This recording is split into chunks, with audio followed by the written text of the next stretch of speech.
Another edition of the online dinner party with yours truly, your host, Mark Lee, over here just checking out what's going on. And of course, we've got a couple of great guests that'll be joining us during the course of this afternoon and evening. It's about 4 o'clock right here in Durham, North Carolina. And I know a lot of folks are paying attention to a number of things that are going on around the world.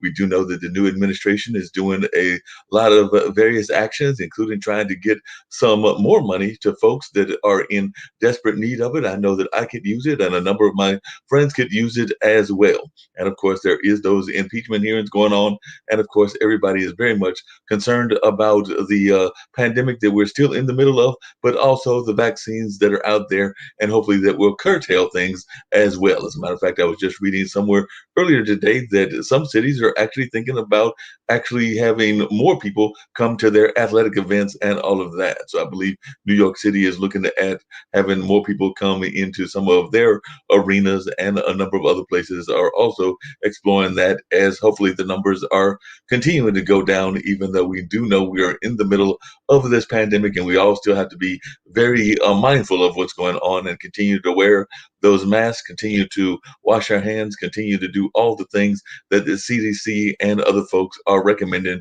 that we do on a regular basis. So definitely that's going on, and a number of other things are happening around the world and all of that.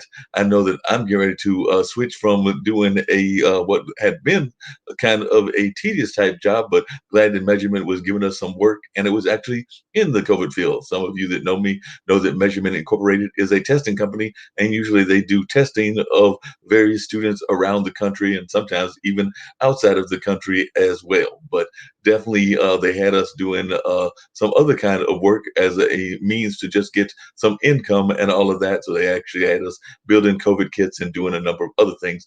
But for me, that assignment will be ending on Friday, and we'll go back into the more traditional testing field, and we'll actually be doing it from the home front. And I'm always glad when I can do the work from the home front, because that actually makes it convenient to do some of the other things that I enjoy doing as well, such as this podcast and a number of other podcasts that I am involved with also. So definitely that's what's going on in this part of the world, and a number of other things are happening also. We do know that a lot of people were paying attention to the Super Bowl and trying to see how that worked out in their favor or not in their favor. I know personally I was rooting against the Tom Brady and that whole gang, but hey, that's just the way things go. Kansas City definitely did not look like they were showing up, in my opinion. And also the refs might have helped as well. But that's just my 2 cents worth. But Tom Brady is an amazing quarterback, and I guess we just have to deal with that. But right now, I'm going to bring on one of my guests, none other than Nate Barlow, and we're going to share some of his thoughts about what's going on in the world.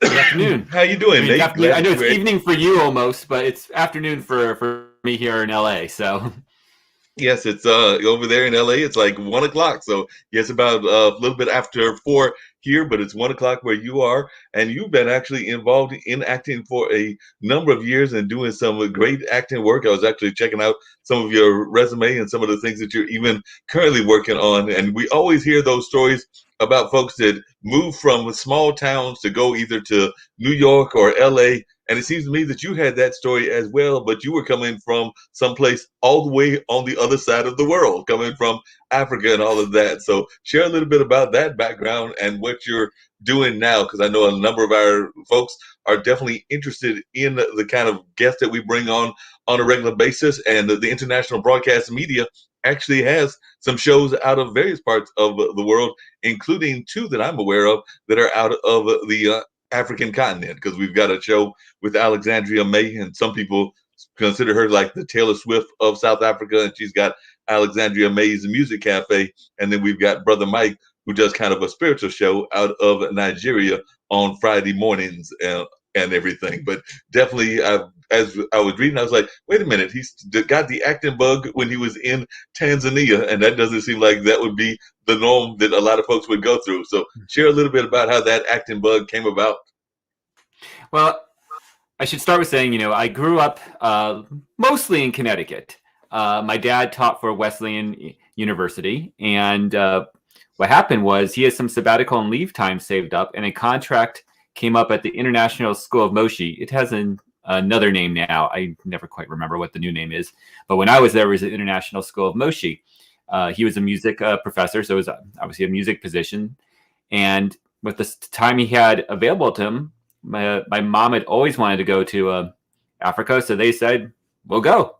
And so I spent 2 years, two of my very, very formative years in East Africa as a kid. And so, because you can imagine that is different as it gets. Right.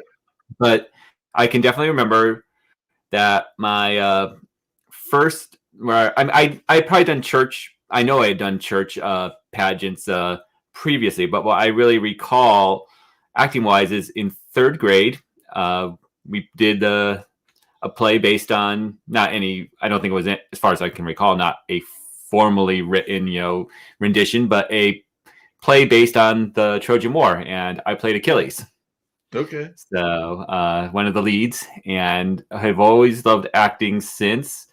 Interestingly enough, the other element of it, the filmmaking part of my career and background, was also indirectly probably stemmed from that, because my best friend at the time was German.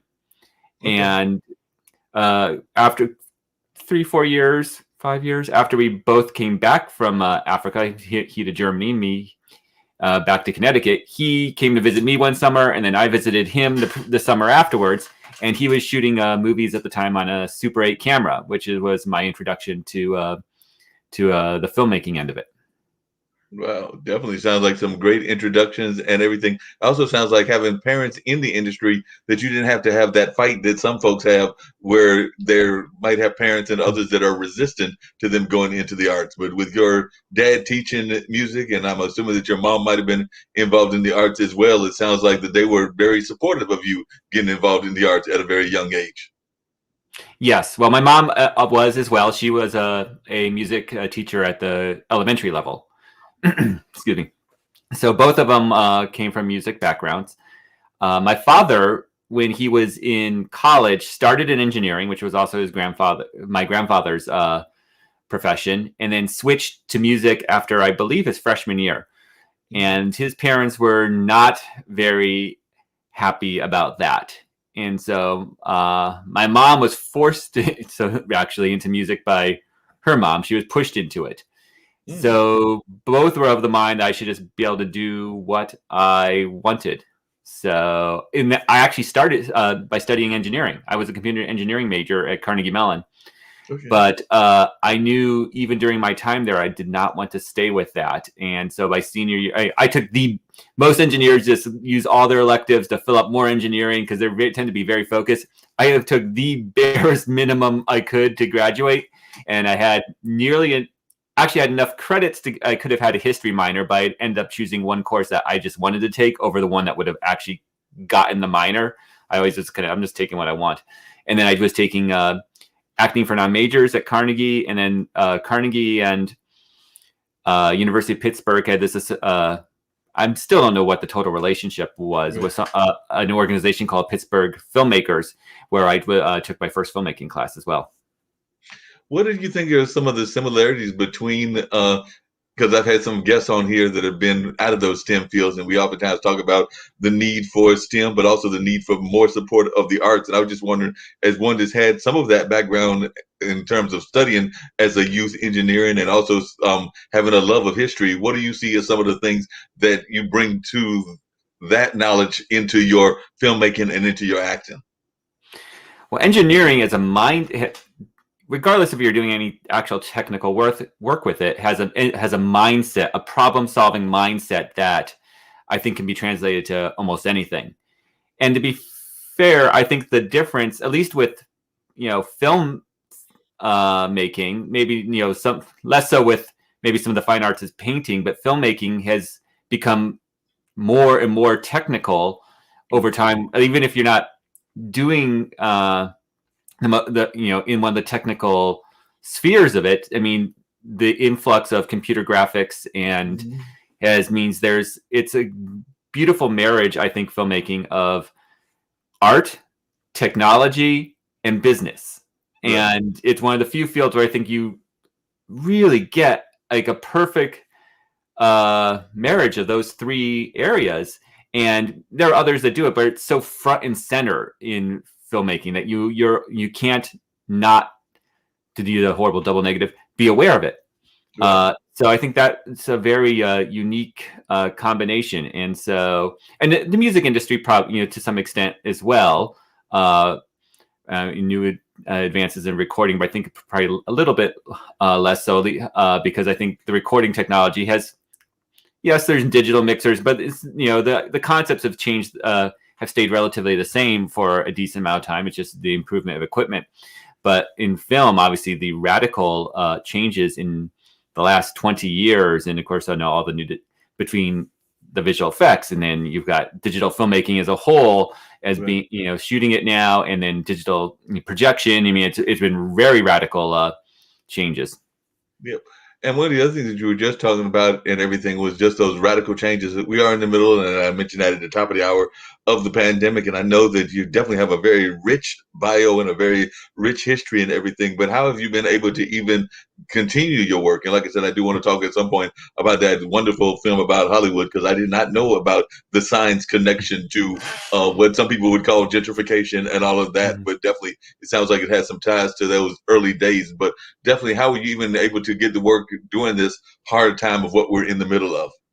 Well, I've been very fortunate. In fact, my family has been very fortunate overall. Me personally, I was, I had two projects. That whole Hollywood sign short was, say it's imposed is really almost a misnomer, because it was completely computer rendered. So it was all in the machine in the first place. So it wasn't having to go shoot anything and be out in the public. And I've actually was working on it for quite some time. I literally actually had to taught myself After Effects on the fly to do it. My other major project is I've been co-producing a documentary on the craft of Scotch whiskey. Fortunately, that when the pandemic hit, we were in post-production, and once again, already in the machines, and so it didn't affect me there. And other stuff I've been working on has been in books and screenplays, so it's all writing at this point. It wasn't in the. I have one project I've started packaging, trying to put together. So even that's in the development, but it's not really yet to the phase where I would have to be worrying about shooting and all those elements. And my wife is in animation. Was producing, is now an executive. So animation these days being all on the computer meant she didn't miss a step either. So we've been very, very fortunate that our pieces where we were either on our projects or our sides of the industry were areas that we could continue during this time, while obviously for a long period physical production was shut down entirely. Oh yeah, definitely. I was actually watching another friend of mine streaming show yesterday, and she had some guests on that were connected with a puppet show that dealt with Michael Jackson and his glove and all of that. And I know that they were definitely kind of frustrated because right now they're doing rewrites and things of that nature because they can't have that audience interaction. And with puppetry, they feel that they definitely need the audience interaction, and particularly with that kind of storyline with Michael Jackson and everything. So like I said, they're using this as a time to pivot and to kind of like reassess what the storyline is and all of that. And I've seen that from a number of other folks that are feeling that they need to have that audience base. Now, I've also seen some people doing virtual shows if they feel that the virtual shows will work, but it sounds to me like they did not think that puppetry and virtual would work. Now, I've seen some folks locally that have done that and all. I don't know how your wife is feeling about animation in terms of this era, but definitely it sounds like she's helping you with a lot of your work and everything. So that's really great that she is a proud supporter of yours and everything. Could you tell our audience a little bit about that Hollywood sign, the movie? And I do want to hear about the Scotch whiskey one as well, because I just had a guest on last week that was involved, well, actually 2 days ago, that was involved in the bourbon field. He's actually creating a bourbon that'll be named after our local high school called Old Hillside Bourbon out of Lexington, Kentucky. And Hillside is one of our African-American schools, high school. Well, yeah, still high school, but definitely he's creating a bourbon based on that heritage as well as the Kentucky heritage. But I'd love to hear first about the Hollywood sign movie, and then maybe get into the one about whiskey as well. First of all, let me say that sounds exciting with the bourbon, and I will have to look for that. But yes, the sign short. I think pretty much everyone when they come to Los Angeles is either to visit or when they move here, the sign is a landmark. Like any other landmark, you check it out. Obviously, I saw it once, and then basically, okay, there I saw it, big deal. Until it happened to be, I think it may have been for a shoot, but for whatever reason, I was up in the Hollywood land development for which the sign had originally been built as a billboard. Right. And once you start to get close and you start to get a sense of the pure size and scale of those letters and just how massive they are, and what it took to obviously 90 years ago to put them up, and it's kind of awe-inspiring. You see these just massive letters coming off the hillside when you're close enough to actually get a real sense of them. And so I just, all of a sudden I had a fascination with the sign. And, at first, like many things like that, I just, I get interested. I'll read the history and cool, I learn more, and that's about it. But it just became, when I started to read just what had happened to the sign and how much more to it than what most people realize is the case.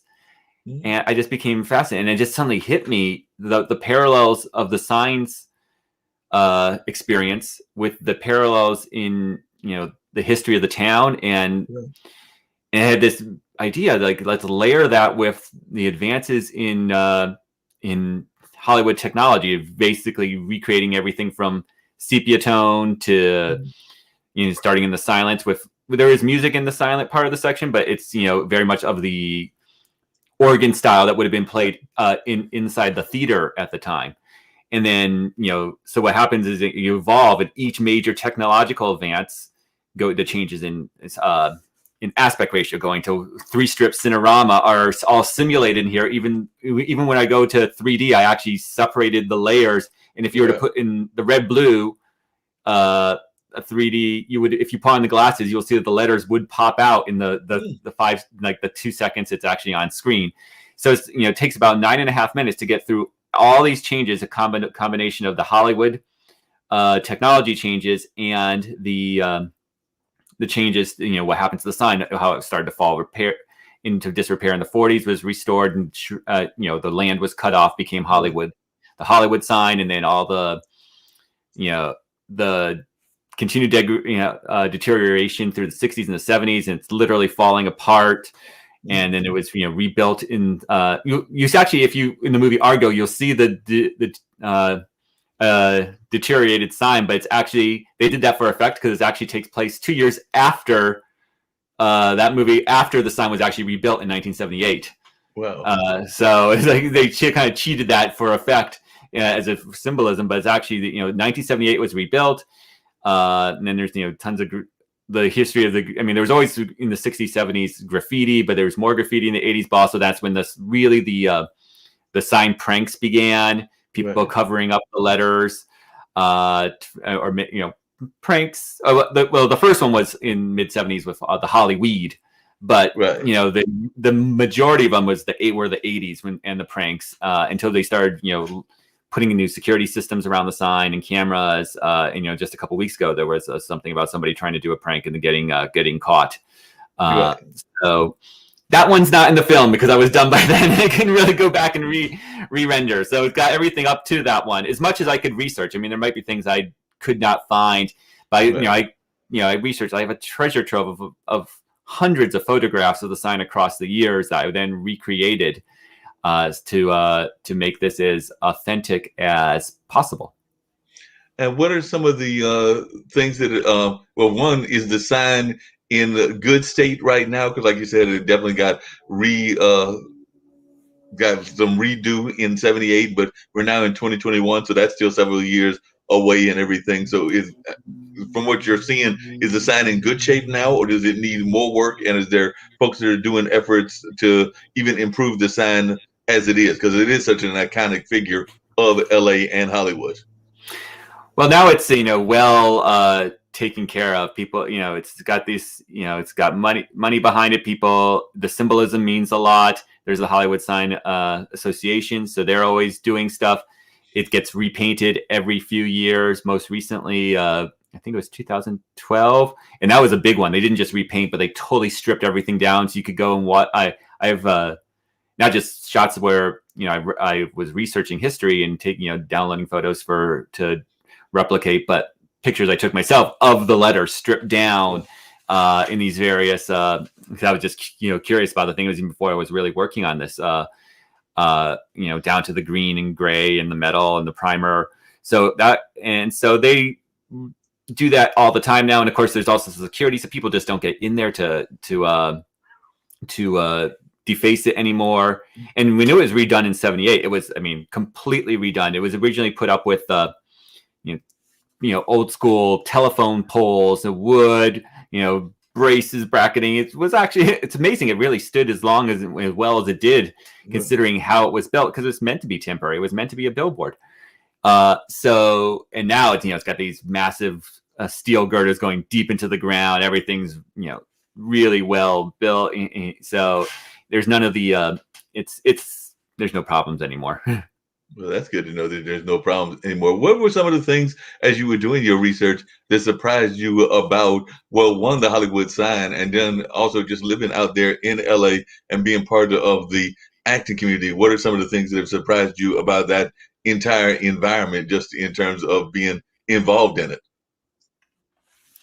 Well, about the sign, I was just always amazed by how much deterioration, because went down through the years, and so much like the film industry itself, which it was kind of viewed as expendable at the time. Think of how much of the silent films are lost, partly because, for various reasons, somewhat because if they were old and it was silver nitrate and it burned up, and partly because, release is done, throw them out. It wasn't, there was no, how much of the props and all that sudden, there was no value put on it initially.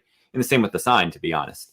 So then, as people start to realize over the years that there's, something here, and there, people start to take care of it more.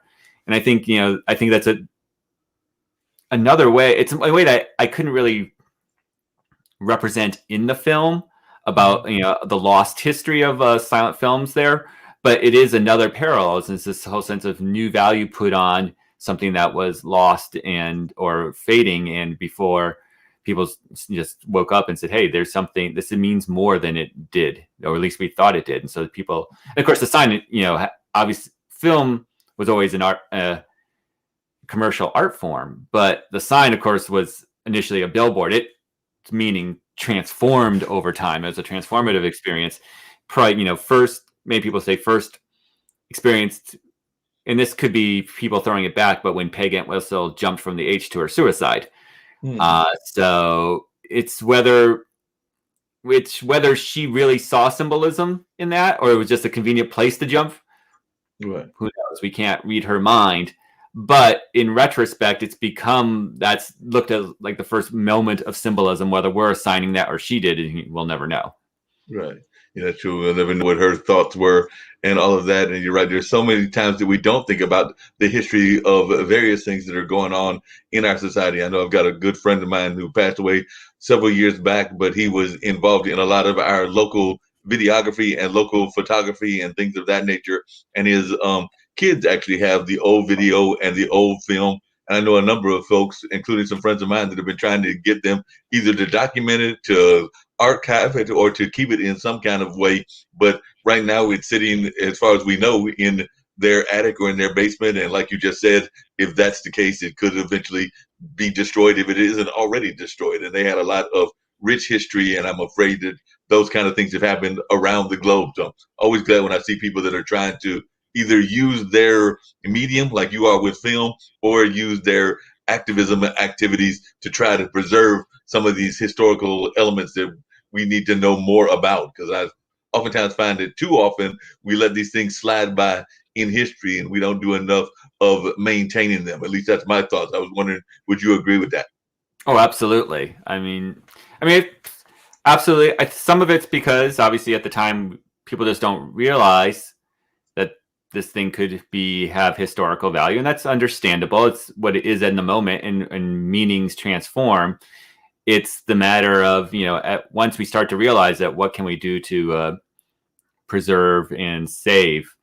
because let's face it, how much stuff is made these days, which is literally just, I mean, I see it with my kids and, gift bags at birthday parties back when they could go to birthday parties, and all this trash, all this plastic trash. Forget, and then there's the whole stuff, how terrible this crap is for the environment and all that on top of it.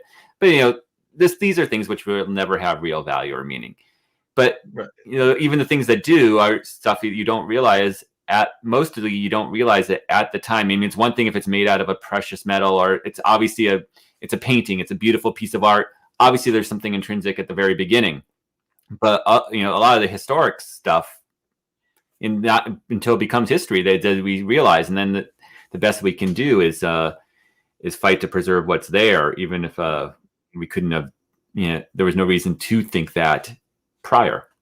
Yeah, that's very true. One of the other things we talked about on this show and everything, and the founders of this network, Kim Calhoun and Nick Palbado, are always talking about the fact that they sometimes think that our education system is lost in the 18th century and not doing enough of 21st century development. And they have actually used as part of their argument that we don't do enough teaching of the arts, teaching of even filmmaking, teaching of a number of other things. And of course, they're big proponents of fiscal literacy and all of that. So I was just wondering, as one that is involved in the arts, do you think that our school systems and our society in general is doing enough to actually support the artistic community?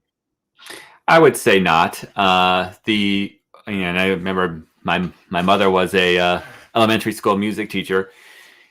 I mean, I recall growing up, and even when she was still teaching there in my earlier in my adult years, they have a very decent, I would say, very strong music program. Like everyone had to class each day. I know my girls, it's maybe once a week, and it's much more limited if we have to find outside funding for it.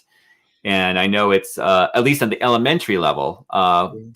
I know obviously once you start getting to middle school and high school, there's a lot more of, there's school plays, and there's, band. I live in Burbank. So, the choir that Glee is based on is what will eventually be my girls' high school if we stay here. So obviously as it gets on, but the elementary level, it's very sorely lacking these days. And I understand, and I think some of that's something like film is obviously a bit more difficult, and there's a lot more materials and technology involved, though it's far more feasible would it be to include something like that now than it used to when it actually we're shooting on film. Right. But video technology would make it a lot more feasible now. But it's so, but just even the traditional art and music would be, need more these days, let alone trying to add in some of this other stuff. Yeah, because I know one of the other things I was just curious to hear your thoughts about along the similar line is that there's a gentleman that we have a show with on Tuesdays, Celebrity Tuesdays, and he's actually a Hollywood filmmaker, Henry Morales and everything. But if you hear him talk, sometimes you get the impression that he thinks that LA is the be all end all of filmmaking. And I do know that sometimes is the attitude of a lot of filmmakers, but I've also seen some good filmmakers come out of like Maine and New York and even some of the more rural parts of our state and country and everything. I was just wondering, do you feel that if somebody wants to be in filmmaking, that they absolutely must move to LA, or can they actually do it in other parts of the globe? I think you can do it anywhere, especially these days. Again, I think, video technology has always had the ability to be democratizing. And so you could do stuff now away from here much easier than you could. Is it still LA a great center to be in? Absolutely, because you've got so much concentrated here that your opportunities are going to be greater just by the sheer volume. I mean, that's just mathematics. But Right. can you do it anywhere? Can you, if you're focusing and you're trying to put together your own film and you're directing it and you're not hoping to have like the big budget and bring all these stars in, yes, you can. Are you trying to find below the line crew jobs anywhere? Or as part, whether that's your end goal or whether that's a part of your path, then obviously just because of the lack of opportunities, there isn't as much production, you're going to have a harder time finding those jobs to get you there. But if you're putting together your own film and you're not, stressed about having mountains of money and getting big name actors, you can do anything anywhere. And even if you do have access to that, even better, because they'll come, people will come shoot anywhere. You can direct and produce your own stuff anywhere. I think the big thing is, trying to find, as long as you've got the money to do so. I think the problem, and obviously there are many hubs now. I know North Carolina has some. Obviously New York, there's no question, and there's the international hubs. It's it's just having access to, if it's going to be, that's what you're doing on the path in day jobs. I think it's just having access to work, and that's here there's still just more of it than anywhere else, and that's there's just more opportunities. But yeah, anywhere can go, and that's one of the most beautiful things about the technology, is that now you're, oh great, it's not like I have to ship my film where to get it processed and buy my film from there, and all these other elements are no longer. Great, anyone's got a camera now. You can shoot high quality video on your iPhone. I mean, you can, everyone's got non-linear editing, so many of those other barriers have been stripped away, that I think more so than ever, it's an anywhere proposition. And speaking of barriers, I know a lot of times folks, when they go out to LA and they go out to, I would even argue, New York, and to some degree Miami, they oftentimes feel that they have to get that quote unquote day job in order to survive, whether that's being a teacher, whether that's being a waiter, waitress, whether that's a number of other things. And then sometimes you also hear the opposite complaint, which is that then slows down the development of getting the career going. So do you think that storyline is still so prominent out there in LA, that so many people do come out there that they wind up working those waitress jobs, those and I'm not knocking them, because definitely it even happens here in North Carolina, those gig jobs like Uber and Lyft and Grubhub and a number of others out there like that, in order to maintain and keep the money going until they get their quote unquote big break? Absolutely. I mean, it's tough. When I moved out, I had some money saved up, so I had some flexibility to begin with, and so I just jumped in crewing on student films for free to build experience and build connections. So I was able to do that for a while, and then I was able to start getting some crew jobs paying, and so I was able to do that. But if you can't get into some crew positions first, you do kind of have to start finding those other ways. And some actors have no interest in behind the camera, so that's not what they want to do. And it's also really unless you're doing directing, or it's very difficult to maintain the crew position and be able to go to an audition and all that stuff. It's just too you can be developing your own projects as a writer or director as an actor, but trying to crew and do that is doubly challenging, because once those long days, I mean, you 12-hour days, you just can't, and you can't just go off for an audition. I mean, the beauty of the server jobs, and I did them for a while too, when I was more focused on acting and I wanted to step away from those crew positions, is that they're relatively flexible to get the auditions, because you do have to be able to go things on short notice, and specifically positions for acting, and you need something to maintain you that has that flexibility component to it. Other things you might be wanting to direct, and so if you're working on set in other crew positions and producing, and it's less about, yes, you're looking for a big break, but the positions inside the industry are more conducive to that, so you can get those kind of jobs on the wall. I think for acting it's difficult because of the need to be able to audition at short notice. Yeah, that makes a lot of sense. When you moved out to LA, and when you moved out into that general area from Connecticut, and also from the African experience that you had with your parents and everything, and you've been out there for a number of years, married and have your own kids and everything, but definitely, what are some of the things that shocked you, or that were something that you were not expecting from the LA experience? Like I said, a lot of folks are listening from around the globe, and they might have their preconceived notions about what LA is and what LA is like, and what even the film industry is like. So what were some of the things that kind of like you had to reassess, or that you had to like change your mind about when you got out there? For me, very, very little. When I was working in Long Island before I moved out here. I had an engineering job from my degree. I did work it for a while. That's why I had the money saved up when I first came out. I worked it for about 15 months before moving. So for me, I grew up in, outside of those years in Africa, I grew up in the Northeast. So my conception of cities is vertical, not spread out like Los Angeles. Right. But, I lived in Africa. I've traveled other places. I'm used to the variety anywhere and everywhere. So for me, it was just one more different place. It didn't really strike me. And I did have, the whole point of the Long Island story was that I'd come out here for a business trip there for a week before, several months before I moved out. And so the few connections I had, very tenuous, but I was exploring and meeting a few people. And, I already had a little bit of sense of the city, but before I actually moved out for the big move. But, I'm used to variety. I'm used to total upheaval, change. And so that none of that stuff really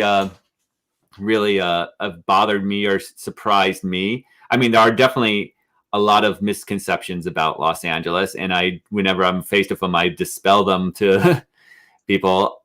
There's definitely an elitism about certain cities about dining, and I actually agree with the great LA Times reviewer, sadly no longer, R.I.P. Jonathan Gold, and like LA is one of the best dining cities on the planet. Now, it's not going to be all your haute cuisine, and you go to this area like in New York and San Francisco, and that we have some of that too. But it's the fact that we are so diverse that the best of some small country anywhere outside of that country could be in some random strip mall here, and that you will find that a lot. I mean, the variety of food. I've unfortunately, it's on hold, but now that with the pandemic, but I was going and I had tracking all the unique ethnicities. I was going to restaurants that were really specific for this one region of this one country and tracking all that and exploring all those options. So, that's just an example. And, there's the famous is this attitude of people in LA. And honestly, people in LA, the real people from LA are amazingly nice and some of the best people and super friendly. And we see it whenever we travel. We get back here and LAX, and everyone's great. And we had nightmares across the country and other airports. The perception is this Melrose, these right. One bit, which is mostly transplants. It's actors and models and agents in this attitude, and because people go to these touristy bits, oh, Melrose, let's see that, and they're seeing these people who are whatever they consider trendy, and that's what they're taking back as the people. But the genuine Angelinos are amazing people. Well, yeah, because you don't get that kind of image of people and everything, and you also don't all times. A lot of times you also hear about the negative sides of what has gone on in LA. I remember definitely way back when Rodney King was going on, and you oftentimes hear about the kind of racial divides that exist there, whether that's Latin and Black, Latin and white, and a number of other things. But when I've talked to friends of mine, they seem to even kind of agree with you that even that isn't as bad as it may be portrayed as. But I was wondering your thoughts on that. It definitely isn't as bad. And it may have changed over that time. And perhaps, and that's often the case, I think the fact that Rodney King and all that happened in the long term shown a benefit because it exposed it. And I think once you expose something like that, you can deal with it. There's too many places that, we're not like that, whatever, it's this attitude, and it's all underneath the surface. It just hasn't exploded. Right. And it's there. And so that attitude is not deserved. And I think once you have something like that happen, when you expose the divides, that's the only time you can begin to heal. And so definitely there are going to be areas and parts of the city where that's still the case. But I think it's probably vastly improved there. My daughter's in school, and I love the fact that it is incredibly ethnically diverse, and they've got friends of every sort and parents of every sort. And it's, and it's just natural to them. The idea that there's problems, they know it because we've told it. And, one of them will watch the news and everything that happened in the previous administration and the horrors of the show. But they're in their own personal experience, that just isn't the case. Like, just people. And so,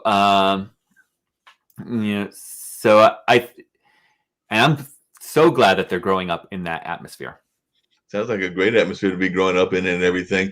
One of the Not things that they can see their friends anymore, but right. No, I do what you meant. One of the things that we've also talked about on this platform and everything is, and I'd love to hear your thoughts about this as one that lives out there, but as also one that has traveled the world, is the concept of an artist as activists, and whether that's something that artists should even be concerned about doing, whether they should be using their platforms, be that film, be that music, be that whatever, in order to be activists, or if that's something that you think should not be the role of the artist. I was just wondering your thoughts as to whether an artist should even use their platform to be activists.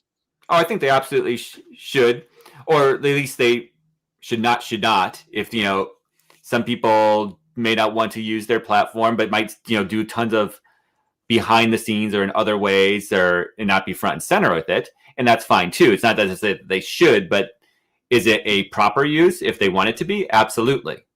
And it's great when someone who's a noted artist, because they're just their own notoriety can obviously show can lend itself to the cause. But there's so many artists who aren't famous, so they can still do stuff with their art, or they can just do it behind the scenes. But it's definitely something that there's no reason you shouldn't, if you feel comfortable doing it. I mean, some people don't want to have, you might be doing tons of good work, but don't want to have the limelight for doing that, because they think that takes away from the nature of their work. And that's a totally understandable standpoint as well, I think. And so if they don't want to use their abilities in that stance, then that's fine. But again, if they want to, and they use that to drive, there's so many different permutations, but I think it's all positive how you want to use it. Yeah, that makes a lot of sense and everything. When you were both now as well as even developing your craft and everything, who were some of the folks that inspired you, be that on the acting side or on the filmmaking side? So who were some of the people that you think of as your go-to inspirations, and that can even be within the family? Because I'm imagining that even though you have a long, rich history, that probably your parents still influence you as well. Because I know my parents still influenced me, and they started a radio station way back in the 70s. So that's part of why I got into this whole media thing, because they were tired of not hearing the music that they loved, which was jazz music, and not hearing the stories that they would like to hear told as well. So they created a station that was on for about 12 or 13 years or something along those lines back in the mid 70s, and lasted till like the late 80s. Yeah, that's really that's amazing. You just took what they want to bring it out there, and to go have using that as a drive. Well, obviously my parents are hugely influential in numerous different ways, just having the support and supporting whatever I do, and believing that I should go after my dreams regardless. When working on the short, before my dad passed away, some of my early ideas from I passed the Hollywood short. He loved the idea. He never got to see it because I didn't start working. I had the idea long before I started working on it, but he had some ideas that I tried to incorporate at the time as well. But I'm not sure acting wise if I have a particular influence. There's many actors I love, but the filmmaking wise, definitely influences Stanley Kubrick, Terry Gilliam, Hitchcock. All of those stand out. And my favorite movies run a bizarre gamut from Star Wars, like almost anyone of my generation, to A Clockwork Orange, to Animal House, to The Wizard of Oz. I mean, the influence is wide ranging. Wow, so definitely some amazing folks. I definitely remember Clockwork Orange. What was it about Clockwork Orange that you enjoyed from that movie? Like I said, I remember that being one of my favorites back in the college ages and everything. And I definitely agree with you about some of the science fiction movies. But what was it about Clockwork Orange that appealed to you? I love its. I remember my sister mentioned my father taught at Wesleyan University, and so I actually had the good fortune growing up of going to Wesleyan as a film studies program, and so I got to see all these classic films on the big screen, which is amazing. So I probably remember my dad, because he loved Kubrick, taking me to see Clockwork Orange. I must have been only about 12 or 13 at Wesleyan on the big screen. He was very permissive about movies content if they were serious films. Like he wouldn't take me to see an R-rated film of Friday the 13th, but an R-rated film or something like that where it had really serious content. I got to see, probably younger than most. But I'm not sure what struck me about. I do know that the use of music is unique and special, and you got this reimagined, synth versions of at times of Beethoven, and and then how the music drives him. Here's this man who's not a good person, but he's got this intense love of beautiful music. And so this dichotomy in the character, and then how that's turned against him with the punishment, and just that it's just, there's just so much going for it. It's such a unique film in those many ways. I mean, Kubrick just knew what he was doing, and he just saw things differently. And I think that comes across in all his work. I think it definitely came across in all of his work. There's no doubt about that.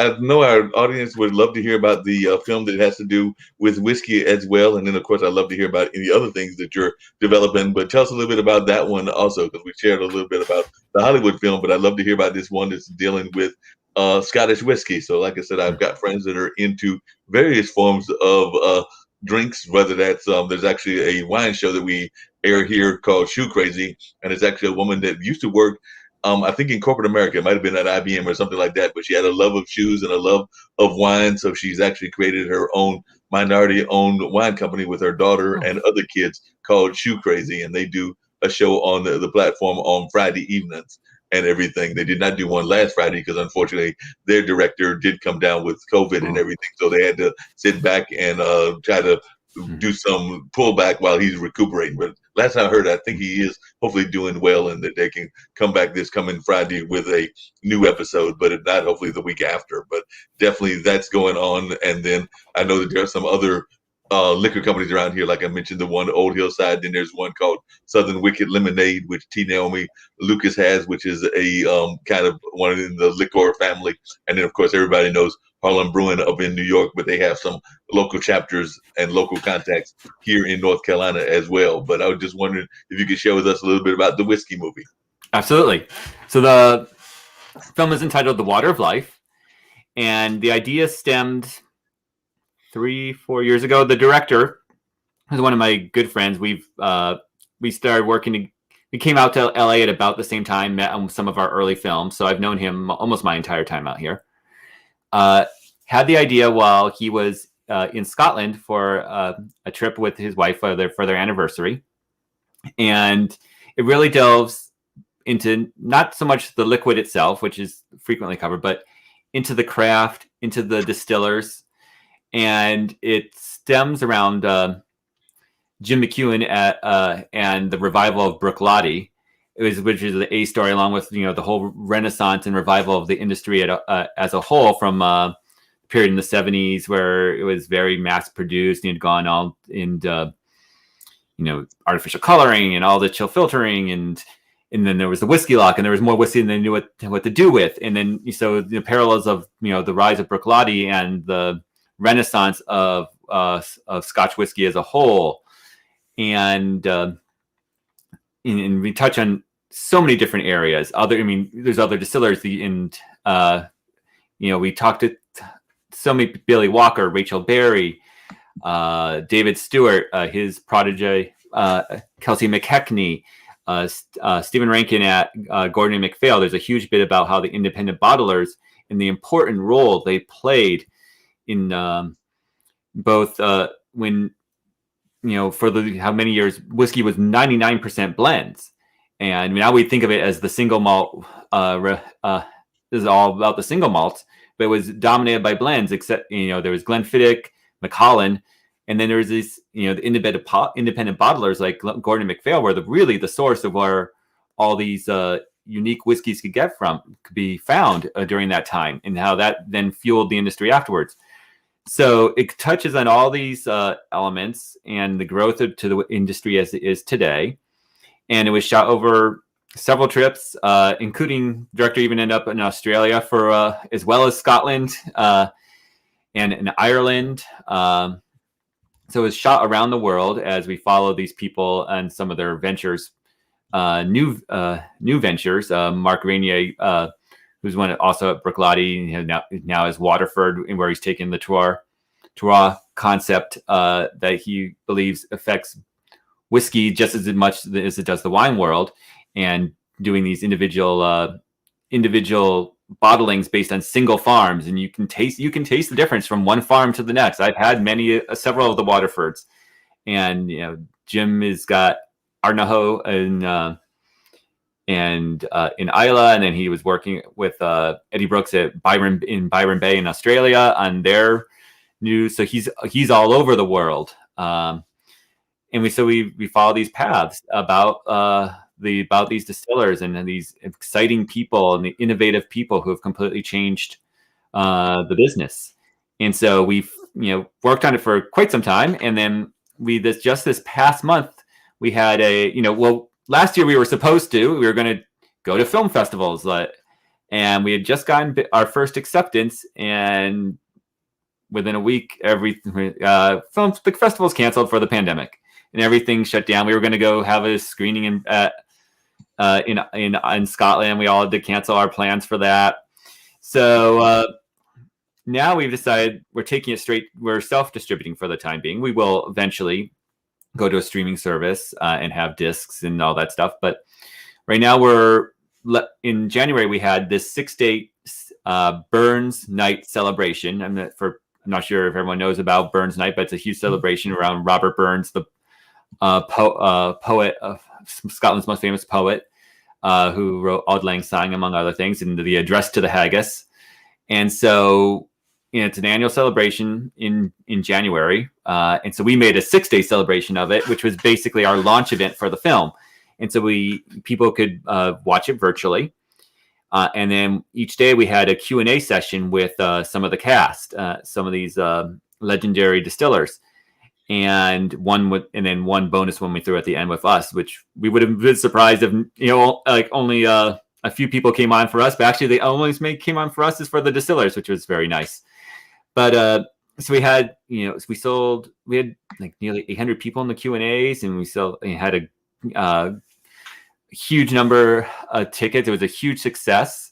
And now what we're doing is we're going to individual whiskey clubs and festivals and arranging for private screenings in these various venues. Obviously right now most of them are going to be virtual. And so we're taking it to the people like that, and we just now start our some are very private, it's inside this private whiskey club, but we're going to continue to have our own public ones too. And we just actually announced our second public event just a few days ago. It involves, and what we're doing that's really unique with it is during the 6-day Burns Night event, we worked with Dramfools in the UK, and we had a little tasting kit based on the whiskeys in the film. So you could drink, you could just watch the film, obviously you could just get the tickets, but if you ordered the kit as well, there was a little signal on screen when you should drink this particular dram with the movie. And so, because it was, it connected with various parts of the film. It was some of the various whiskeys and the distillers that their work. So it was connected with that. And we just announced another one where we've got, for the second event, we actually have our first standalone bottle working with the single cask. It's a special single cask of Bruichladdich, and then that to be done with the film. Wow. And what are some of the things that you think that you learned from even that experience that shocked you? Because I know a lot of times when you learn about new fields, whether that's the field of distilleries and the field of whiskey and everything, you as filmmakers or as just journalists in general, we're oftentimes fascinated by new things that we learned that we were not necessarily expecting to learn. So what are some of the rare treats of information that you found that surprised you? Let me see. I mean, there's actually really on two fronts there, because I've never really worked on a feature documentary before. I've been working on my short, which was, at the same time, which was a kind of unique sphere because it was all on the computer. In documentary, there's a lot of different subworlds in filmmaking. Animation is extremely different. Documentary is extremely different, especially when you're doing it at the feature. So there's a whole world of different filmmaking there. But in terms of whiskey itself, I mean, I was a whiskey drinker beforehand, but I was not. None of this history did I really know much about. And of course, one of the nice side effects of making a whiskey film is that you get to drink a lot of good whiskey along the way. Right. And we would have when we were raising funds for it, we had tasting events back when you could still do those. Well, I mean, now you do lots of virtual tastings, as we did with our screenings, but in-person tasting events, we work with the local reps, and so really getting to sample some amazing whiskey in the process. But I just didn't know anything about the history of the industry at all, and not much about the people. I mean, I knew the distillery names, I knew the independent bottlers, but that was all just a whole new world for me. Yeah, it sounds like a lot of interesting information. Was there any particular whiskeys that you found as you were going through these events that you are now a big time fan of that you were not a fan of before? I'm not sure if there's specifically distilleries or independent bottlers in that way. I mean, I've had lots of individual whiskeys, many of which I will never have again, because you start getting into the world of there's such limited releases and single cast that I say, yeah, I love this, but into the fan, that I can't go back to it. Because you start having such incredibly limited releases. I mean, it was really what was fun during a big event, though, was that we got to have Glasgow Distillery, which we talked to in the film, isn't distributed in the US yet, and we had a dram of that inside our tasting kit for the event. So being able to finally have some of that, along the way, we had one of our tasting events we had was for fundraising. Was around Bruichladdich, and we had some great Bruichladdich there, including some of the Octomores. But what was really cool is at the end we raffled off the Fashil bottle from that year, which there was less than 1,000 made, and they're 500 milliliter bottles to begin with, so very, very limited. One of our team members won it, and then he split it with everyone in the bar. And so we all got to have this absolutely exquisite whiskey that was amazing. And then I went to Scotland with my family for the holidays in 2019. And, I came back. I mean, there I was having amazing, obviously, but, one of my prizes was having this bottle of a Gordon MacPhail Glen Grant, which was a store exclusive to the original Gordon MacPhail market in Elgin. And so the only place in the world you could buy it. And it's just absolutely amazing and running low, but I still have some of that. Again, a single cask release. So, I mean, it all comes down to just having these unique bottles, which I love, but many of them I will just, because single cask, there were 200 to 300 bottles made, and that's it. You will never be able to repeat. Yeah, definitely can't bring them back and everything. Didn't want to bring in one of our other guests and everything, so I want to bring in Raquel Burris, who is a master motivational speaker and does all kinds of other amazing things. And she has her YouTube site that she's got going with the youth and all of that. So Raquel, I've got Nate Barlow, who is an amazing filmmaker. He's actually done a film about the Hollywood sign and all of that. So definitely got that film going, as well as what we were just talking about, which is his film, the documentary about whiskey and all of that. So love to hear your thoughts about whiskey and Hollywood, since I know you traveled all over the United States, currently in the East Coast, but as I remember correctly, you were originally from the West Coast. Mm-hmm. Yeah, when I saw LA, so I went to UCLA, Nate, and my brother and his partner lived in Koreatown for years. So just driving down, you get to see the Hollywood sign. And so, yeah, just being that I lived in LA for a good 5 years and being kind of part of that whole scene, I'm not a whiskey drinker though. I'm a tequila drinker. But yeah, so no, that's cool. Where in LA are you exactly? I live in Burbank. I've been here for Burbank for many years. I lived in Hollywood for a while. Lived in the West Side for several years. Okay. Down Mar Vista by Marina Del Rey. Yeah. So not far from UCLA there. And actually, when I first moved out, I lived in Northridge for about a year. Okay. Yeah. So my best friend Nancy, she's in Mar Vista right now. Okay. Yeah. So when I go to San Diego, because that's where I'm from, and my family's still there, I'll drive up to LA. But yeah, no, I have family. My uncle's a filmmaker in Mexico, actually. He's a director, cinematographer. Really, he's amazing. But he's not like very mainstream. Yeah. He's more documentary style, which I love. But so yeah, and I have good friends that are in the industry too. So I love it.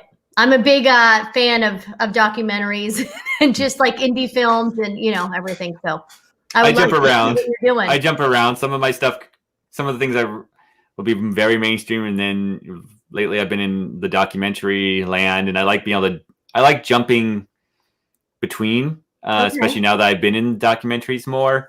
I think I would continually jump between for now on. I think it strengthens. I think actually those people who are in both, it strengthens the other side. I mean, Werner Herzog is a wonderful example of someone who fluidly went from one to the other, and he's and something I've seen now working in documentaries was one of his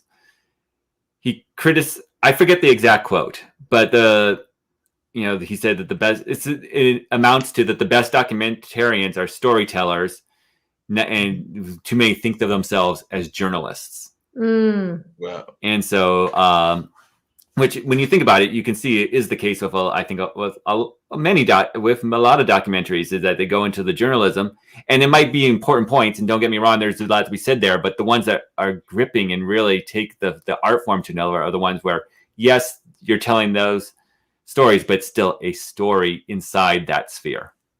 Wow. So let me ask you this, Nate. Are there any documentaries or films right now that you recommend that I watch? Because I'm like, that's what I do at night. I binge and I love people's recommendations. So what do you recommend? Ooh, I haven't watched that much lately because I've just been so busy and then on working on the two films. And then, now with everything being on Zoom and your meetings and your screens today, at night I've just been reading a lot. Okay. I did watch, what was the one I really enjoyed?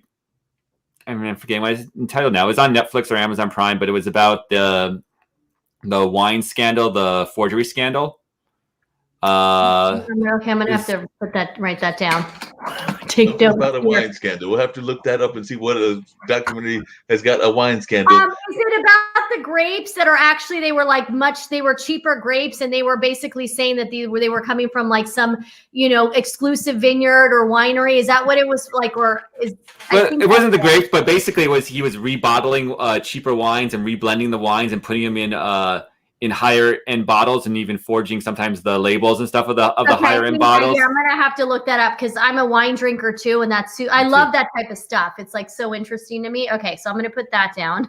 There's some I want to see, and my wife and I want to think about that the kids would enjoy it if we can convince the kids to watch it. And so we haven't been watching it ourselves yet because we want to get the kids to watch them with us, but we haven't quite gotten there with getting them to watch it. There's I can't think of any of the names right now. The one about there's the mushrooms, and there's one about Tiny Little Farm, and just these interesting things. We've been watching some docu-series. They have really good docu-series. Yeah, that actually brings up an interesting thing. One of the things that I think, and she's actually, as far as I know, but she can correct me if I'm wrong, she's got off the ground and everything, is Raquel has actually been trying to get more of our youth to actually have their voices heard through some things that she's doing on YouTube and everything of that nature. So definitely that's a great project that she's got going on. And is that already launched? And the thing I was getting ready to ask Nate in reference to that is, how old are your kids? Because Raquel may want to talk to your kids, because that's part of what she does on her YouTube channel, and she's trying to give a chance for the youth to both highlight some of the things that they have done positively as youth, but also to hear their voices. Because too often we hear the voices of adults and we don't hear the voices of kids. At least that's the way I'm framing it and everything. Is that correct, Raquel? Yes, it's correct. So it's called Rock the Boat, RAQ the Boat, and it's creating waves through candid conversations with our youth. So I'm literally just having just a conversation with kids about anything and everything. I don't come at it with any questions. Some of these kids have no clue who I am until the Zoom pops up, and then I start hitting record. And I'm just having, just a very fluid conversation. And a lot of them have started YouTube channels. So now I'm getting kids that want to get on my channel to kind of promote their channel. And a lot of them are artists. Nate, I can't tell you how many of these kids, the majority, I want to say maybe almost like 80% of them are in the arts. Like one girl, she does clay figures. I just commissioned her to do a boat. I just had another girl who's actually several girls and boys that are artists that love to draw. And some of them are commissioning paintings. So I'm showcasing them. But yeah, I just feel that our kids need to feel, empowered and feel like we're hearing them and actually listening to what they have to say. And I'm loving it. So how old are your kids? My girls are 8 and 11. Oh, perfect. The 8-year-old is an actress. She's followed right. She's, her first booking. Was in the South Park season 20 promo.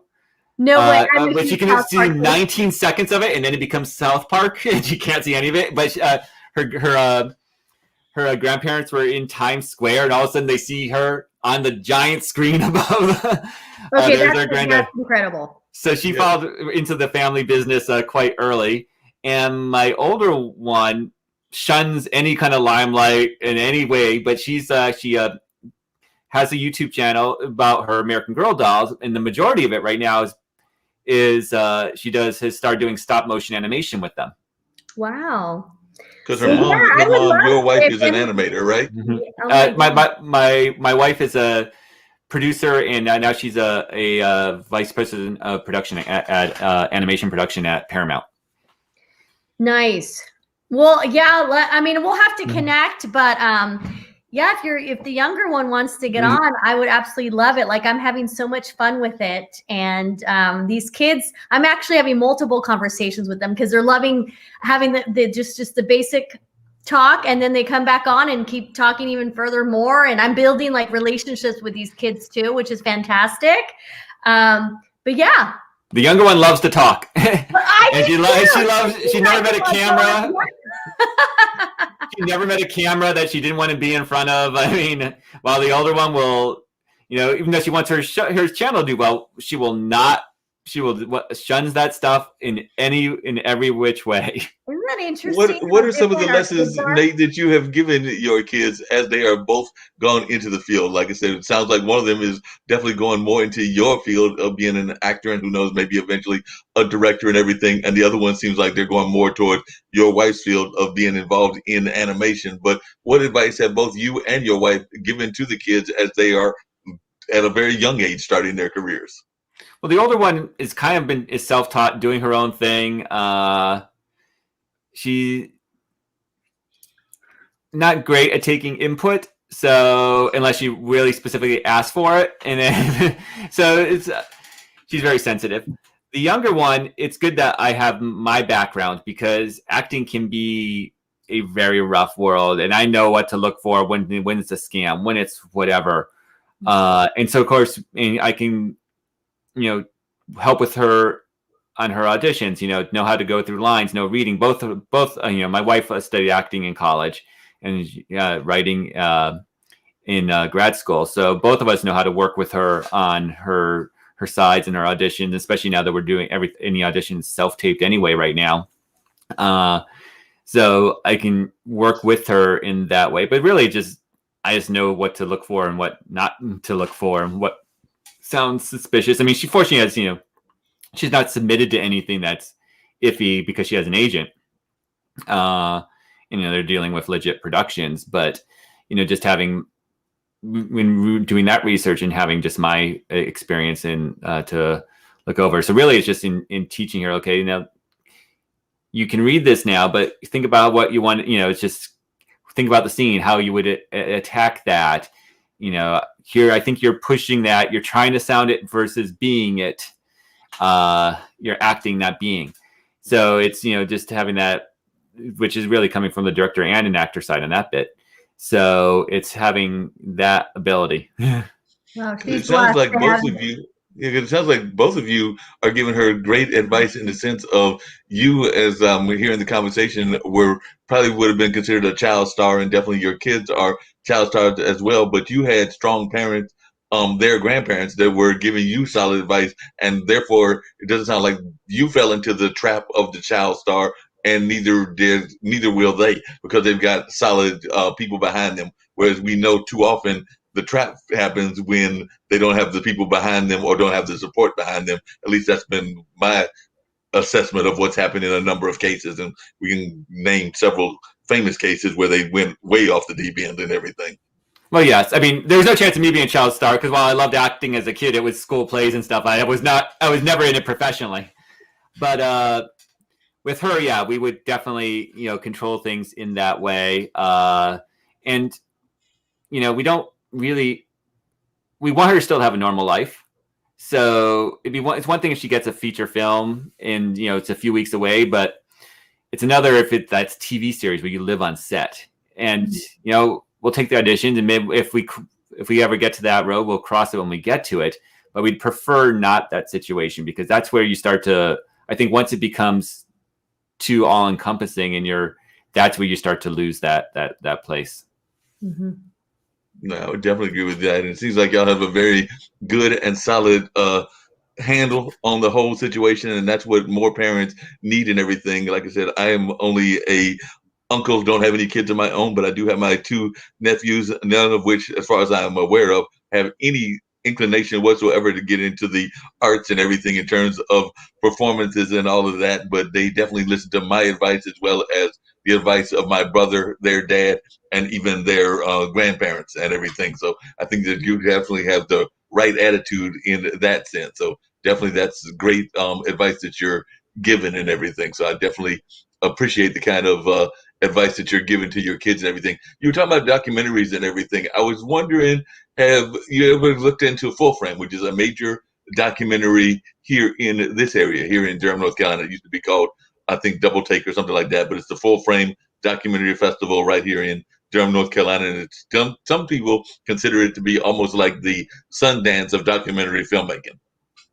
I'm not familiar with it, but as I've been submitting the short, I'm becoming a lot more familiar with the various documentary festivals. Because again, it hasn't really been my arena until recently.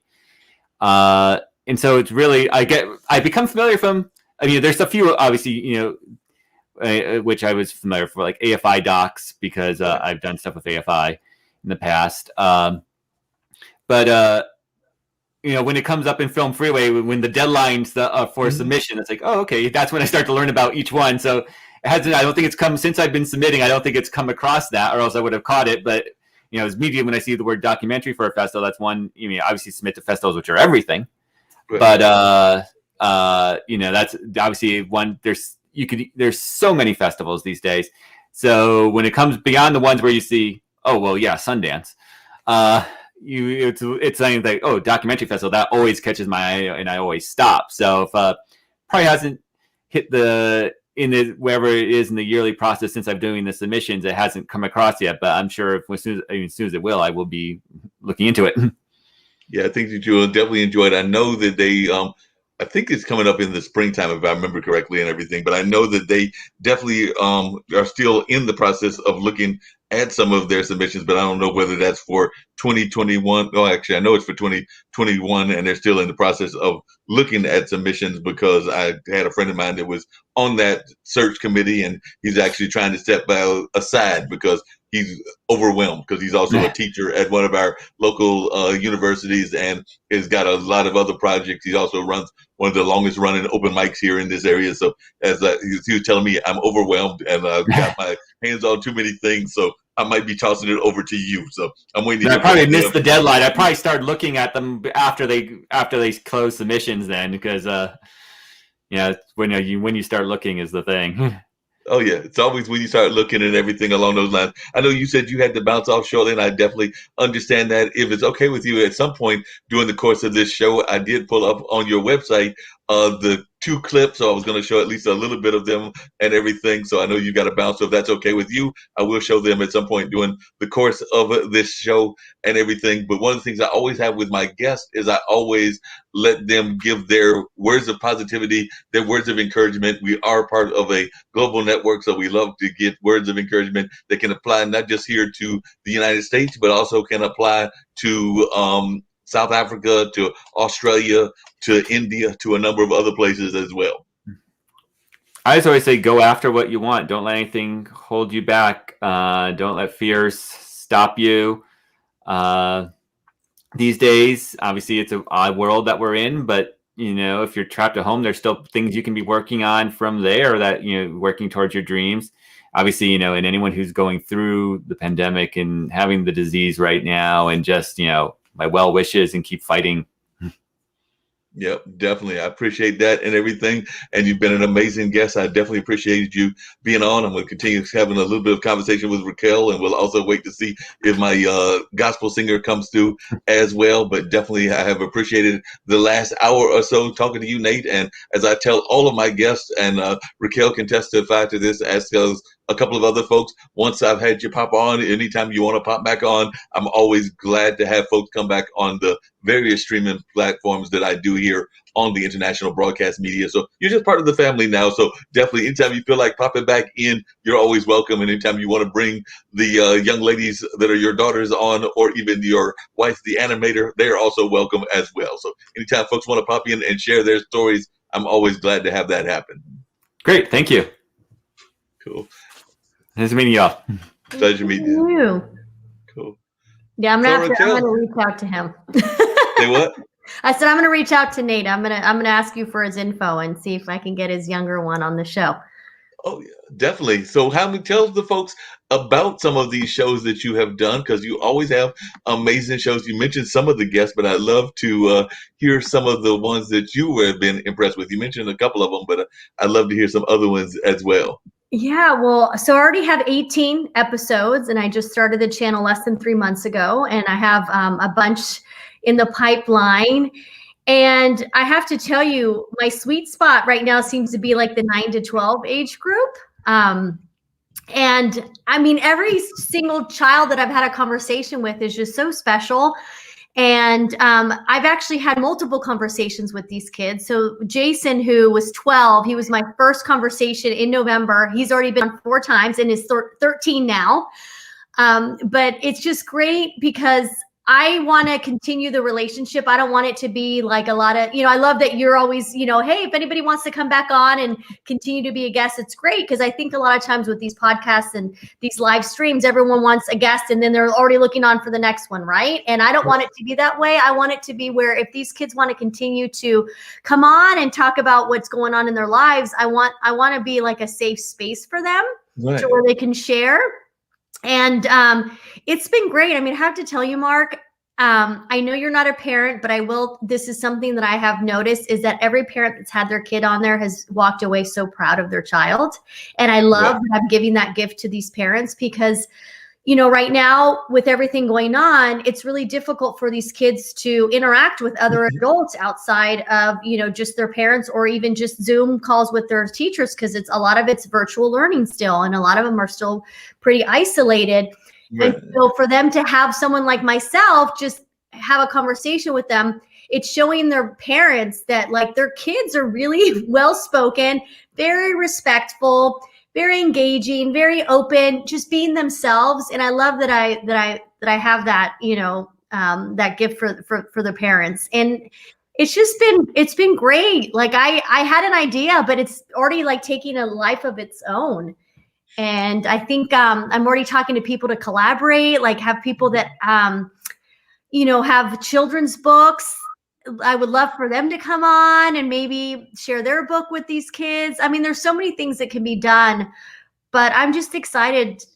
Well, I've got good news for you. I've got 2 children's authors for you. One that actually has a show here on our network. So Tawana Anthony is Dr. Tawana Anthony, and she is a young lady that is doesn't have any kids of her own as well, but she has I think nieces and nephews, and definitely falls in that category. So she wrote a book called At the Gator Park, which is kind of based on her growing up around Louisiana. So it's got a Oh, okay. Louisiana kind of theme and all of that. So definitely she has got that going on. And then my friend I'm trying to think of Katina Rankin has written a couple of children's books, and she is a news anchor. If I remember correctly, she was a news anchor here in Durham many, many years ago, and I think that she's in the Memphis area right now. But she has written a couple of children's books, and then there's also Willa Brigham, who has written a couple of books, both about hats, which is not a children's book, but then she's also a children's storyteller. So those are three that come off the top of my head that have North Carolina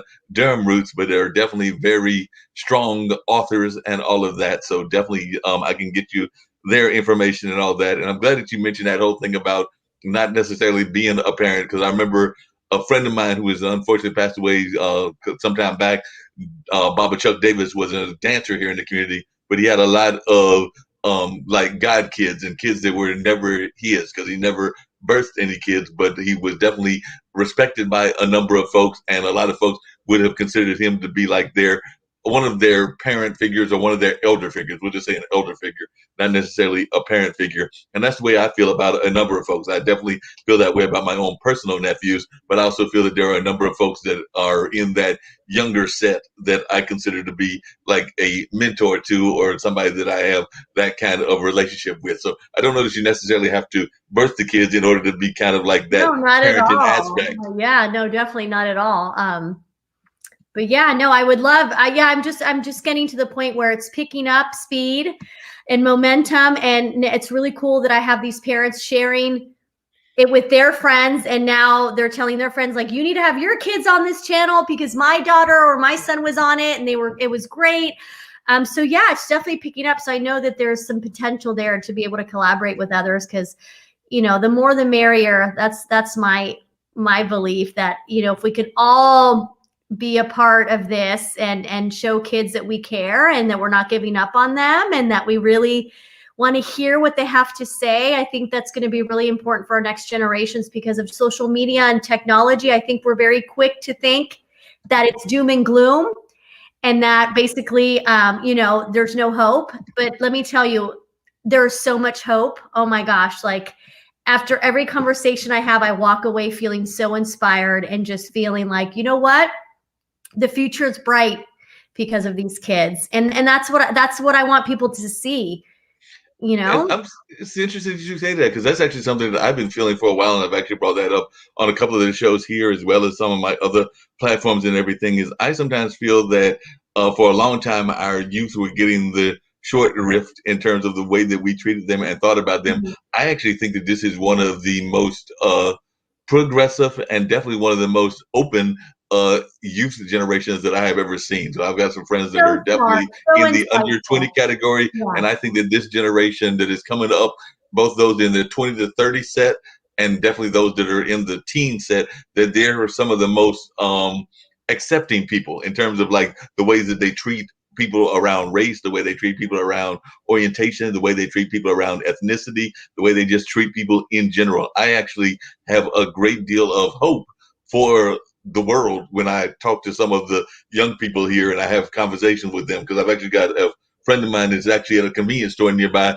who I think he told me he's 20, somewhere between 22 and 25, but he considers me to be like his play uncle. So when I come in, he'll be like, this is my uncle and everything, even though we're not related whatsoever, but he'll get advice from me on everything from relationships, things that he's going through, to maybe something going on in the store, to a number of other things, and even like some career kind of advice that he wants. But I find that to be just one example, but there are a number of others like that I've had the pleasure of talking to. So I was wondering if you've seen that as well, that this seems to be a more hopeful generation, for lack of a better word. Well, they definitely, they want to change the world. Like it's like almost like back to the whole Woodstock hippie generation, but with this generation, I kind of sense that where they really want to make a difference. And we just don't give them enough credit. Like, they are really smart. I mean, some of the insight that these kids have at such a young age, I'm thinking, man, if they're this young and they're already thinking this way, I can't even imagine when they're adults what they can do. So no, it definitely has given me a lot of hope, for sure.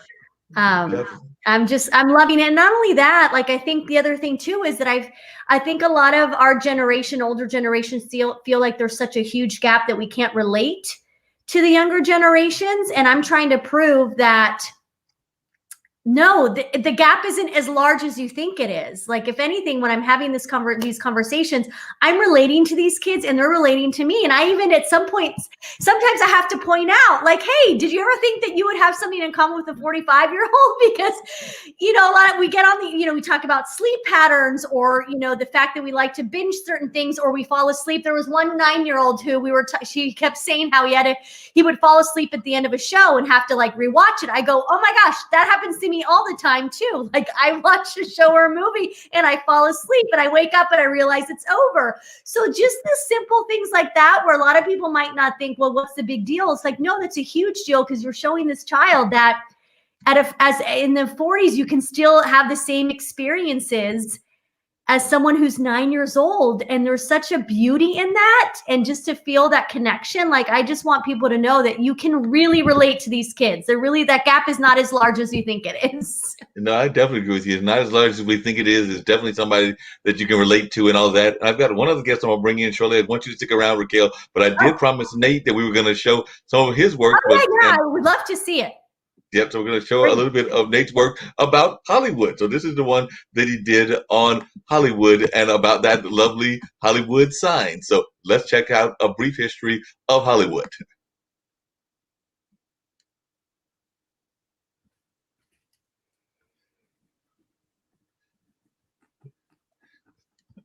Might help if we hit the play button. Yeah, I'm writing this down so I can watch it.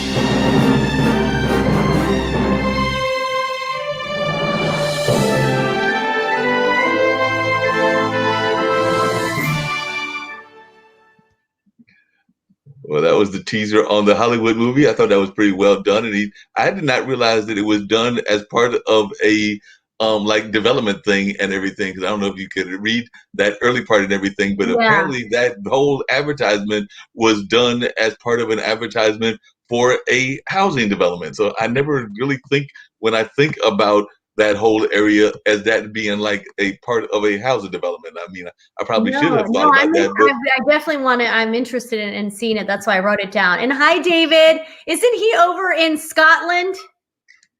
Isn't David Riley the one in Scotland? David Riley is the one in Scotland. Did he make a comment and everything? Yes. Do I get a prize, David? I've never actually met him, but we run kind of like in the same LinkedIn circles. And so I know of his name, and I would love, David, you and I need to connect, because I've heard such incredible things about you, David. So for sure. David, one of the great things is that LinkedIn has done, I don't know if you've noticed this, we're talking about the young people, but not just the young people, but folks that are of different kind of backgrounds and everything. Because I know David has got certain health issues that he's dealing with. Edinburgh, okay. In where he's at in Edinburgh, Scotland, and everything. And I had a speaker on show on Monday who has actually he's a motivational speaker, but he's actually got a speech impediment, but he's not letting the speech impediment stop him as a motivational speaker. So he was another one of my guests, and I found him on LinkedIn as well. So LinkedIn has actually helped me find a number of great guests. But yeah, there was a gentleman that has a speech impediment, but he's a very powerful speaker and all of that. So he was one of my guests on recently, actually this past Monday, and I was really impressed with Jason W. Freeman. That is the gentleman's name that is the motivational speaker. Okay, Jason W. Friedman. Yes, but he's a motivational speaker and does all kinds of amazing things with his motivational speaking, but you would not know that he, you will definitely recognize the impediment. It's not like a hidden impediment, but at the same time, you'd be sitting there going like, wow, that's just incredible. Well, And that's all the of whole that. point behind a motivational speaker, is being able to give motivation and motivate others of like, hey, look at what I've been able to overcome and, you know, accomplish with this, you know, what someone might think as a setback, but he's obviously showing that it isn't, and he's able to be a speaker. And so that's the whole, like, that's perfect that he's a motivational speaker. Oh, totally perfect in everything that he's able to do that and all of that. So he's just amazing, and definitely I was just impressed with everything that he did in that realm. Because I was, like I said, he was giving some very good advice. Because even some of the things he was saying about how he became a motivational speaker and some of the things that he encountered was just an awe-inspiring tale that he told this past Monday and everything. So they go back on International Broadcast Media and catch that episode with Jason Freeman. I think that they will truly be in for a warm treat and all of that. So definitely, I'm hoping folks will do that and go and check that out. I did want to bring up, because there's just a short trailer as well, the one about whiskey, and then I'm gonna bring in Wendy also. But definitely, this is the one that they did about the Water of Life trailer and about Scottish whiskey. My mum used to say, "Did you go to school today?" I say, "Yep." She said, "Come here." And she's smelling. "I know. You've been in that damn distillery again. Bed, no dinner." Ancient, natural, old, pure. The blood of one small nation, absolutely. In the mid-1970s, Scotch whisky ceased to be fashionable when it became Dad's drink. There was just a massive bust. I've never once met anyone who goes, and there's no emotion behind it. If you do that, God, go and drink vodka. Even though I'm a scientist, it's actually much, much more of an art. Looking at Bruichladdich, I said someday I would love to make whiskey at that distillery. The place was falling apart. There was a sign. It sort of encompasses the whole whiskey industry at the time. Exclamation. And I can remember thinking, I've got to do something about it. I got a phone call from the chairman of Bruichladdich. I said, the answer is yes. He said, really? Very different people with different background and experience who all came together with the same goal of bringing this distillery back to life. The most unlikely partnership in the history of whiskey. It's hysterical. Jim reveled in the freedom that he was given, sometimes a little too much. I could make virtually what I wanted. There's a Bruichladdich every week, wasn't it? There's probably too many. I said, "Why are you doing this?" He looked at me with his wild eyes and said, "Because we can, and because we're having fun." There aren't as many true mavericks anymore, learning quite literally from scratch.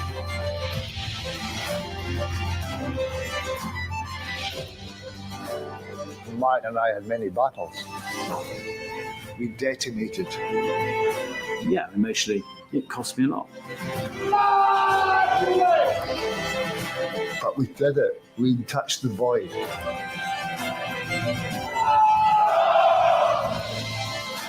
Oh my God. How far can we go, you know?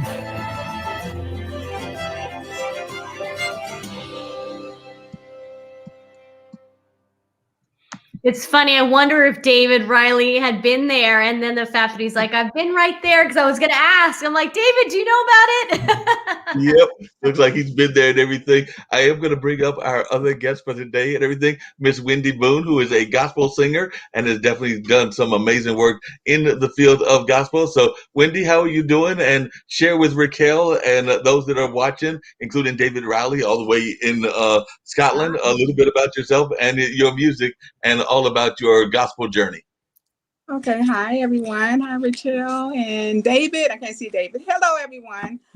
My name is Wendy Boone. I'm glad to be here. I'm a little nervous, but I'm here. My music, I started singing gospel. Well, I started singing when I was 11 years old with my mother. She was more of a jazz, blues type singer. So I kind of grew up that way, listening to jazz and blues. So that's my style of music. I love jazz, but Gospel was my favorite, of course. I'm a Christian gospel singer. I started singing the gospel in 2008 in Norfolk, Virginia. I married my husband, and I found out he knew how to play the keyboard, so we started doing music together. And that's when I began writing songs. Didn't know I was a songwriter. I tell you, I just started writing poems, and that's how I started my writing. It just happened, and I didn't know. And anyway, I wrote my first song, Good Morning Jesus, along with some other ones. And we recorded at our studio, which was B&B Gospel Recording Studio. So then I sung within the community of Tidewater and Hampton Roads, Virginia, along with some wonderful singers, groups, solo artists. I tried the band, and boy, that was way out of my league, but I didn't know how to stop them, and they just kept going. I'm like, oh no, how do I stop this? But it all turned out really well. So that's my journey as far as that. I enjoy being a gospel singer and writing, and my goal is really to start collaborating with other gospel artists and singers. I would like to sing some of their songs and they sing some of mine, and we write for each other and so forth like that. But my final goal is to sing at Carnegie Hall. Yes. That'd be amazing. That would be great. You can get there at Carnegie Hall. That would be truly amazing. I can even see that you've already put that word out there to the public, so that that's part of the first steps and everything is putting that word out there and claiming it. I know that Raquel is definitely a believer that you have to claim it in order to make it happen, and she is definitely one that has done a number of those kind of things. We were talking before you came on, Wendy. She's actually got a YouTube channel that she's got the youth talking of sharing their story and everything, but she has done a number of great things both there in California as well as now on the East Coast. I know, in the Virginia area. Wendy, are you still in Virginia? I'm now in Lee City, Texas. Oh, okay, because I'm in Leesburg, Virginia, so I'm up north. So when you said Norfolk and I was like, oh, and Hampton Roads, I was like, okay, so now you're in Texas. All right, it's okay. Years now, going on 8. So yeah, I think we're gonna make it our home. Okay. So. What brought you out to Texas, and what is it about Texas that you like compared to Virginia? Okay, my husband got a job offer here, so that's why we came here in 2012, 13. Mm-hmm. And what do I like about Texas? Well, it's a little different from Virginia. In Virginia, we were able to, I'm gonna put Virginia first. We were able to sing gospel within the communities. The churches, they just came together and everyone would get a promoter. I had 2 promoters and we would just get on concerts there. But here in Texas, it's not like that. I find that it's more of the international gospel artists here, especially out of Houston. So it's kind of hard to get out there within the churches to sing. So, hey, I just do it online. I was going to say, now the power of online and social media, you can touch more people now, through social media. The irony of it. Yeah, the irony of social media, Raquel, and everything. Because you actually moved from California to this whole East Coast realm because of career, if I remember correctly, or was it family? I forgot whether it was career or family. I moved for family from California. Yes, I was born in Jacksonville, Florida, and I grew up in Los Angeles, California. Oh, so see, we all have the LA connection. So I jumped on because the guy before, Nate Barlow, is in LA, and I'm from San Diego, but I went to UCLA. So I lived in LA for a good 5 years. And the fact that you said LA, it's the whole Los Angeles thing going right now. And Raquel, what was it that caused you to move from? My ex-husband, a guy. It's always a guy. It always starts out with a guy. Raquel is ex-husband. Yeah, well, mine's ex-husband too, but I've got, my son's going to be 20. My daughter's 16. She's going to be a senior in the fall. So as soon as she graduates from high school here in Loudoun County, I'm like, peace out, back to Cali. I love California as well. Yeah, I still have some family there. So okay. What you going to do when you go back to California? Well, I'm hoping that what I'm doing with my YouTube channel right now, Rock the Boat, I have visions for it. Once again, putting it out in the universe where I would love to actually have a studio in San Diego and have the conversations with the kids there in person as opposed to Zoom right now. And I'm almost envisioning my studio almost like a Pee-wee's Playhouse. I'm a huge fan of the 80s.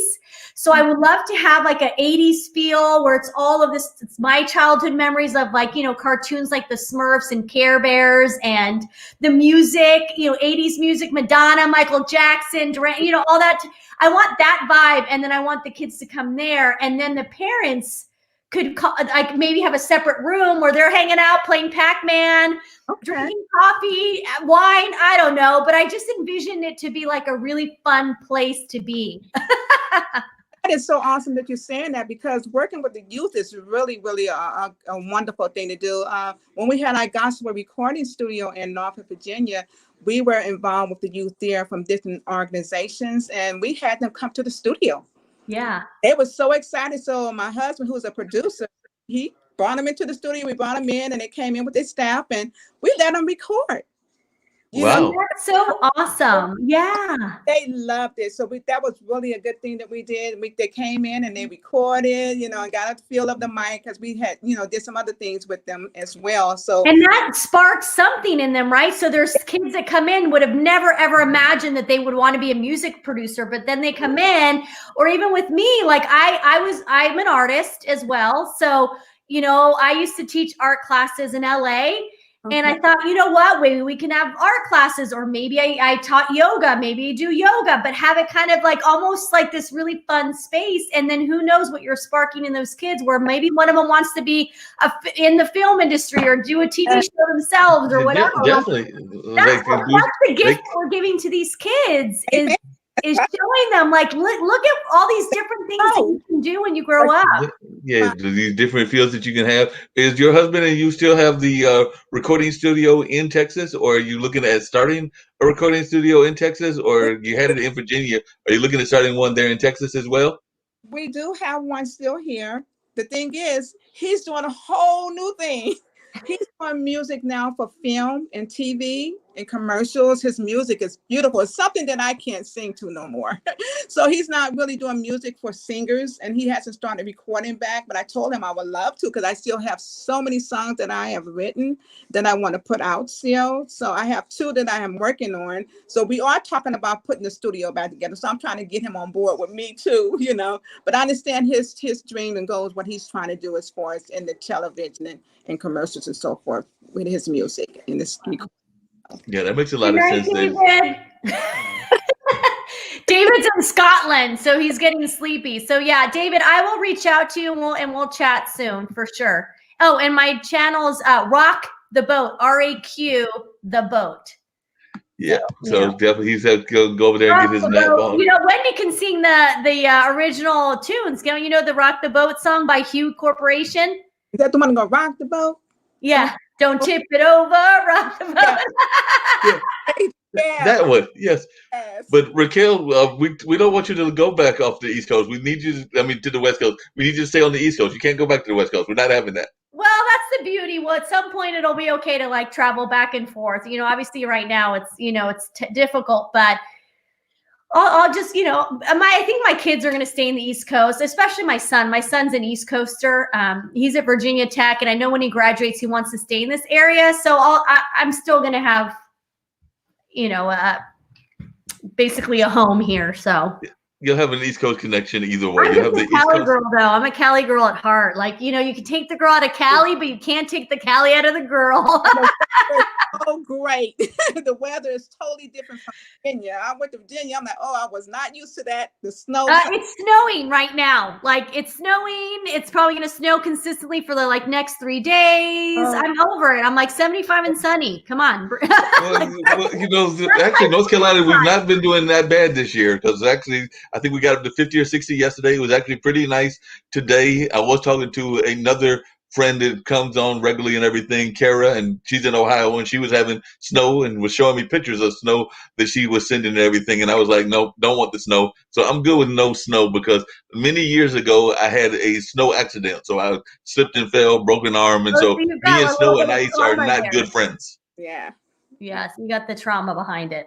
Yes, me and snow. And I actually went to school in a snow place, because I went to school way back in the 80s in Marquette, which is in Milwaukee. I remember the jokes that I used to tell folks, and everybody that's listening will get a kick out of this, was that when I first got there, my mom had sent me a big coat and everything, and there was a blizzard. So there was a blizzard, and you know in North Carolina, if you have a blizzard, everything stops. Like we'll stop just for a mini blizzard. There doesn't have to be a full blizzard. We'll stop for a mini blizzard. Because I remember even in high school going to sleep, the weatherman would come on and be like, school canceled.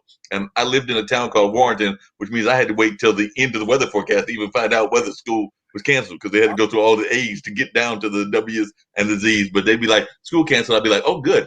Go back, take a nap, wake up. And I remember even coming down, and both of y'all are involved as in that parenting kind of aspect of life and everything. And I'd come back down to my mom and my dad and be like, where's the snow? They'd be like, you slept through it. It's gone. You missed it.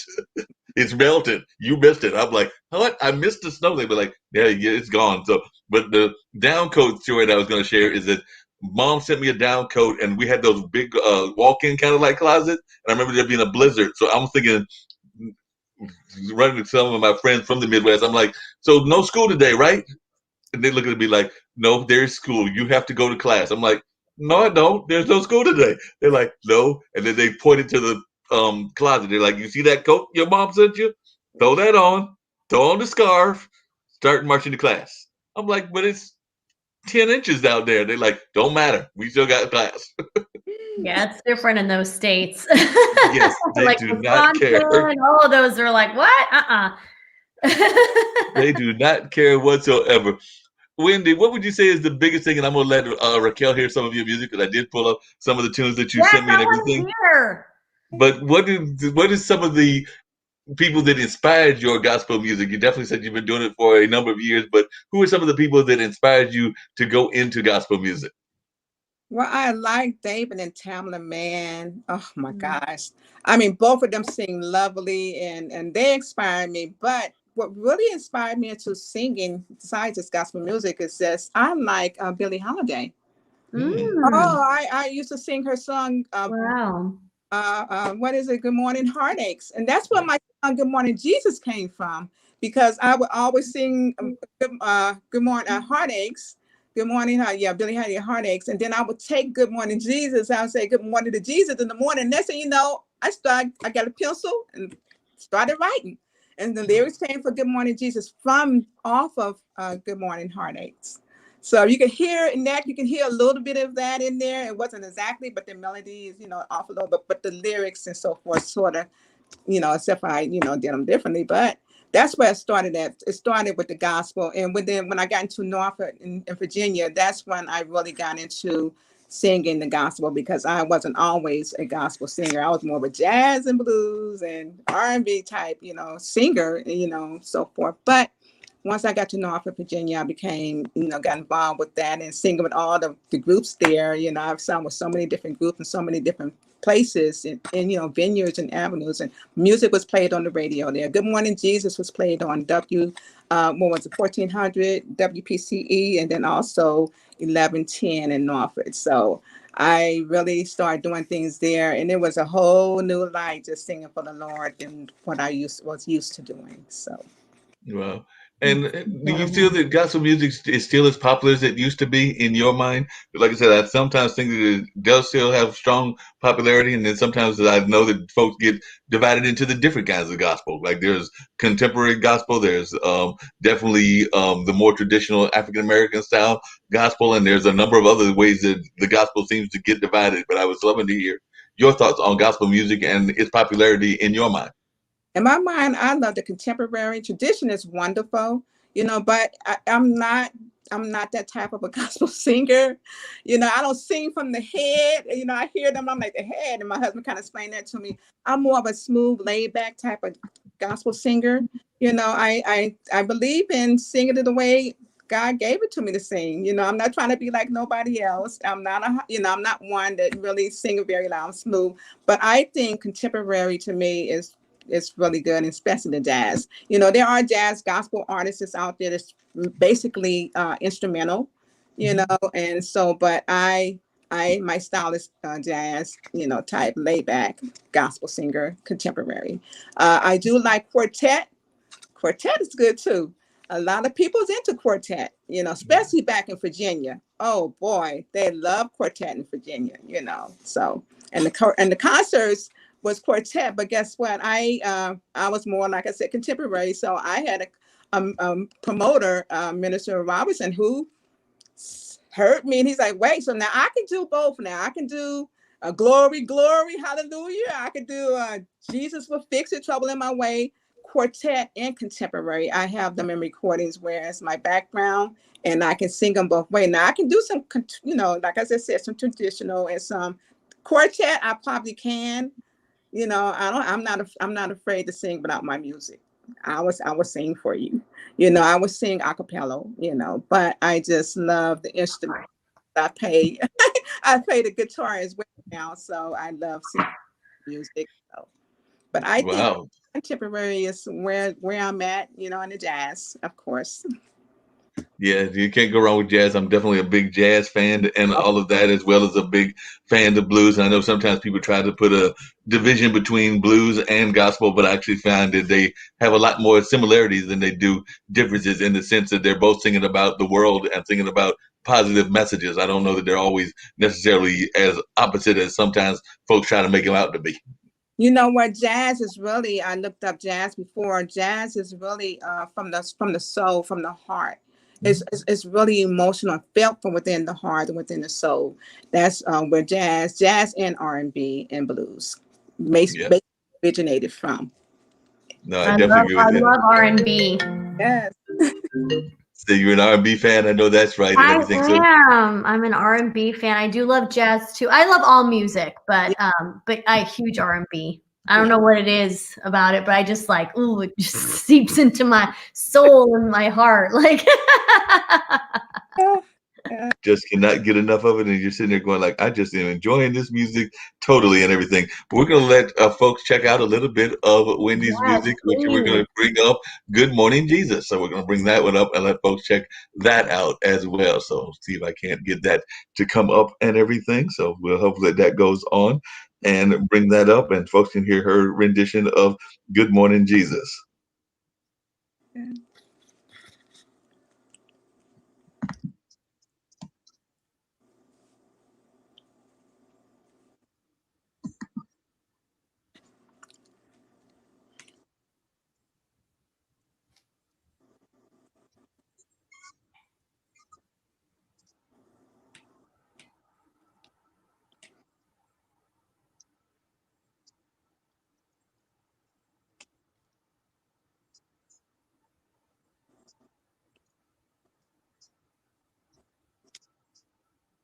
Can Mark hear it and not us? Because he's like over there grooving. Oh, okay. Well, let me see. That might have been my fault. So yeah, because I see you over there, and I'm like, I feel like he's listening to something, but we can't hear it. Well, we can correct that. We can correct that big time. Like I said, I'm glad you corrected me, Raquel. That's why it's good to have good folks pop in that can correct things to make things happen differently. There's something not right here. No, I appreciate it. So we're going to get that adjusted and change that. Oh, and actually, it was actually saying the browser could not act right. So we're going to actually see if we can't cooperate with the browser. So hold on 1 second. That's the great thing about technology. So we're going to try one more time, and I'm going to hit share audio, and let's see if it actually works this time. And we're going to go back, and that's definitely on the mute, so we know we can't hear anything right now. So hold on a second. Good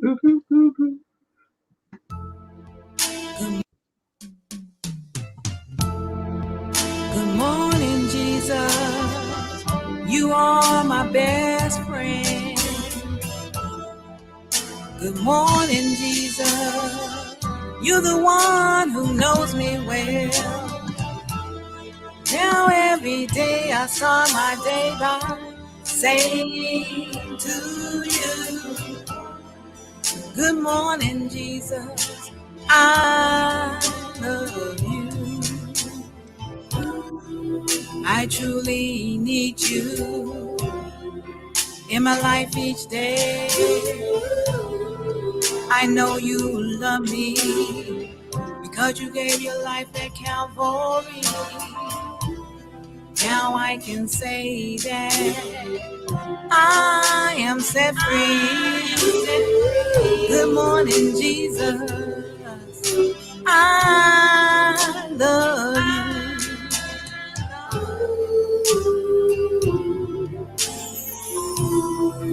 I can't live without you. You give me life each day. Your spirit leads and guides me. As I take each breath, Lord, I pray that every day I start my day by saying to you, good morning, Jesus. I love you. I love you. Sometimes I don't wait, try to do things my way. But you said be still, and you are not alone. And know that you are God. Good morning, Jesus. It's you and me again. Good morning, Jesus. You're the one who knows me well. Now every day I start my day by saying to you, Lord, good morning, Jesus. I love you. Good morning, Jesus. I love you, Lord. I love you, Lord. Good morning, Jesus. Good morning, Jesus. Good morning, Jesus. I love you, Lord. I love you, Jesus. I love you, Jesus. I love you, Lord. Good morning, Jesus. Good morning, Jesus. I love you.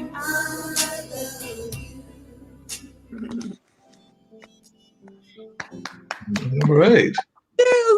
I was hearing them want to sing. I know. I was like, I bet you Wendy's back there, like wanting to harmonize with herself. Wanting to sing with herself. There's nothing wrong with that. You could have done that. You could have harmonized with yourself. You could have. Okay. That was beautiful. Yes. I'm gonna have that in my head for the rest of the night, just saying, which isn't a bad thing. But yeah, You'll no, be singing that song all night long and I everything, know. and all you'll be singing that song to yourself. So Raquel will be just sitting there going like having that song in her mind the whole time. So that's a good thing. So that's what you wanted to have in a song, something that'll catch your ears and that folks will be thinking about all the time. So that's definitely a good part of the song, the way that you've got those lyrics going. And like Raquel said, it'll be stuck in my head as well. So I'll definitely be thinking about it in a positive light. Are you doing any, is your home church there in Texas doing actual services, or are y'all doing virtual services? And are you doing any lead singing in those services? Okay, I don't do any lead singing in my church, because my church, I'm in a Church of Christ, and we have no services like that. It's no singing like that. It's all in unity, and it's all with just the congregation. Right. So I don't sing inside my church, no. But like I said, the only way I sing is through the, when I'm in the studio and I record them and put them out on YouTube and all of my social media sites, which is Twitter, Instagram, Facebook page, LinkedIn, and so forth. So yeah, that's what I'm used to doing. But I'm like, okay. Gotcha. Well, I'm gonna have to connect with you, Wendy, because I gotta get going. Because my daughter's trying to get a hold of me, my 16-year-old, and I have a feeling she wants me to cook her dinner. So she probably wants to come over. So I'm gonna get going. Because I'm trying to show up for my kids, right? I show up for other kids, so I gotta be good about being a parent myself. So Yep. But it was really great to meet you, Wendy. You're so talented. I'm looking forward to following you and your journey and see where else it takes you. And Mark, it was nice to see you. Thanks for having me on. It was a nice little surprise. Always good having you. You definitely surprised me and popped in for a while and helped me with the conversation. So I definitely appreciate you as always. You know, you're always welcome, like I said, all the time to pop in whenever you're available. So always glad to see that bright smile of yours and have you enjoy the conversation as well. So just know that you're welcome anytime you feel like it. Thank you. And everyone have a fantastic rest of your day. Oh. I'm gonna say, excuse me, I'm so sorry I didn't get a chance. I came in kind of late. I was trying to figure out how to get on. Kind of on the busy, but I missed a lot of your topic on what you was talking about. So I guess I'll be able to see it again, right? Yes. Yeah, we'll connect, Wendy. Okay. Bye. Thank you. Yeah. Yeah, Raquel is she does some motivational speaking, and like I said, she's also works with the youth over there in the Virginia, and she has her own YouTube channel where she's getting a lot of the youth a chance to share their stories. So they're actually talking to her, or she's talking to them, but they're sharing their stories of what's important to them. So definitely that's the other thing that she does with her Rock the Boat YouTube channel. So definitely she's given an opportunity for a lot of our young people to share their voice and to see what's on their mind and everything. So that's definitely what she was doing. So definitely that's what I was sharing with her and everything. But glad that you were able to come on and share a little bit of your story as well, because I'm always glad to learn about some fascinating folks that are doing amazing things. And like you said, you're doing some great things, and you've been in this thing for a while, having traveled all over. Because like you mentioned, you were raised in Los Angeles and born in Jacksonville and then Virginia and now Texas. So you've been all over. Is there any city that you didn't like as much as some of the other ones? So it sounds like you're definitely a fan of LA and definitely a fan to some degree of Virginia. And you were saying some of the things you didn't like about Texas. How did you feel when you were in Jacksonville, or do you even have that much memory of Jacksonville? I don't, because my mother left there when I was a baby. So I never grew up or, anything like that. That's where all my family is at, though. That's where, my whole family lived there. I have been back home several times, but I just, never lived there. Gotcha. And what was it like learning to play a guitar later in life? Because like I said, you didn't start learning to play guitar till 2015. And a lot of times folks try to pick up an instrument when they're a teenager or a kid, but you picked it up later in life. So what were some of the drawbacks or some of the things you enjoyed about learning that late in life? And what are some of the things that you wish you had learned earlier? Well, I wanted to learn when I was a young girl. I was like, I think I was 16 years old. I wanted to play a bass guitar. It was my sister and I and another young lady. We wanted to start our own band, but that didn't happen. One girl, the only one got her instrument was a guitar. So I've always wanted to try to play a instrument. I always liked that. So one day in 2015, a friend of ours was serenading us and his wife, my husband and I, with a Spanish guitar, and I fell in love with it. I heard it and I'm like, oh wait. And I told my husband I want a guitar. So he bought me a guitar on his birthday. He brought me a guitar on his birthday, and I got to start learning how to sing through this gentleman. And that's why I went from there. We moved to League City, from Texas City, Texas to League City. I went on to finish teaching myself by a book. I bought a book about guitars and learned the chords, and it has all the chords on there. I learned how to play with the chords, and so I'm making my own music, and that's how my music started. I wish I could have started earlier, but it's never too late. So that's it's never too late at all.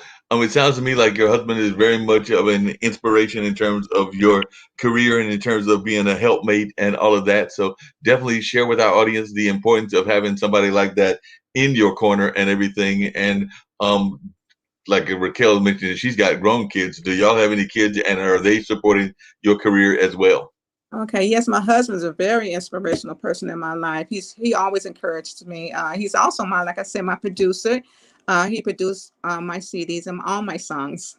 He's my producer. So we recorded in our studio. But like I said, I would like to go with other studios as well and learn, and record with some other producers as well. Our family, we do have children, and we have grandchildren and great grandchildren. Wow.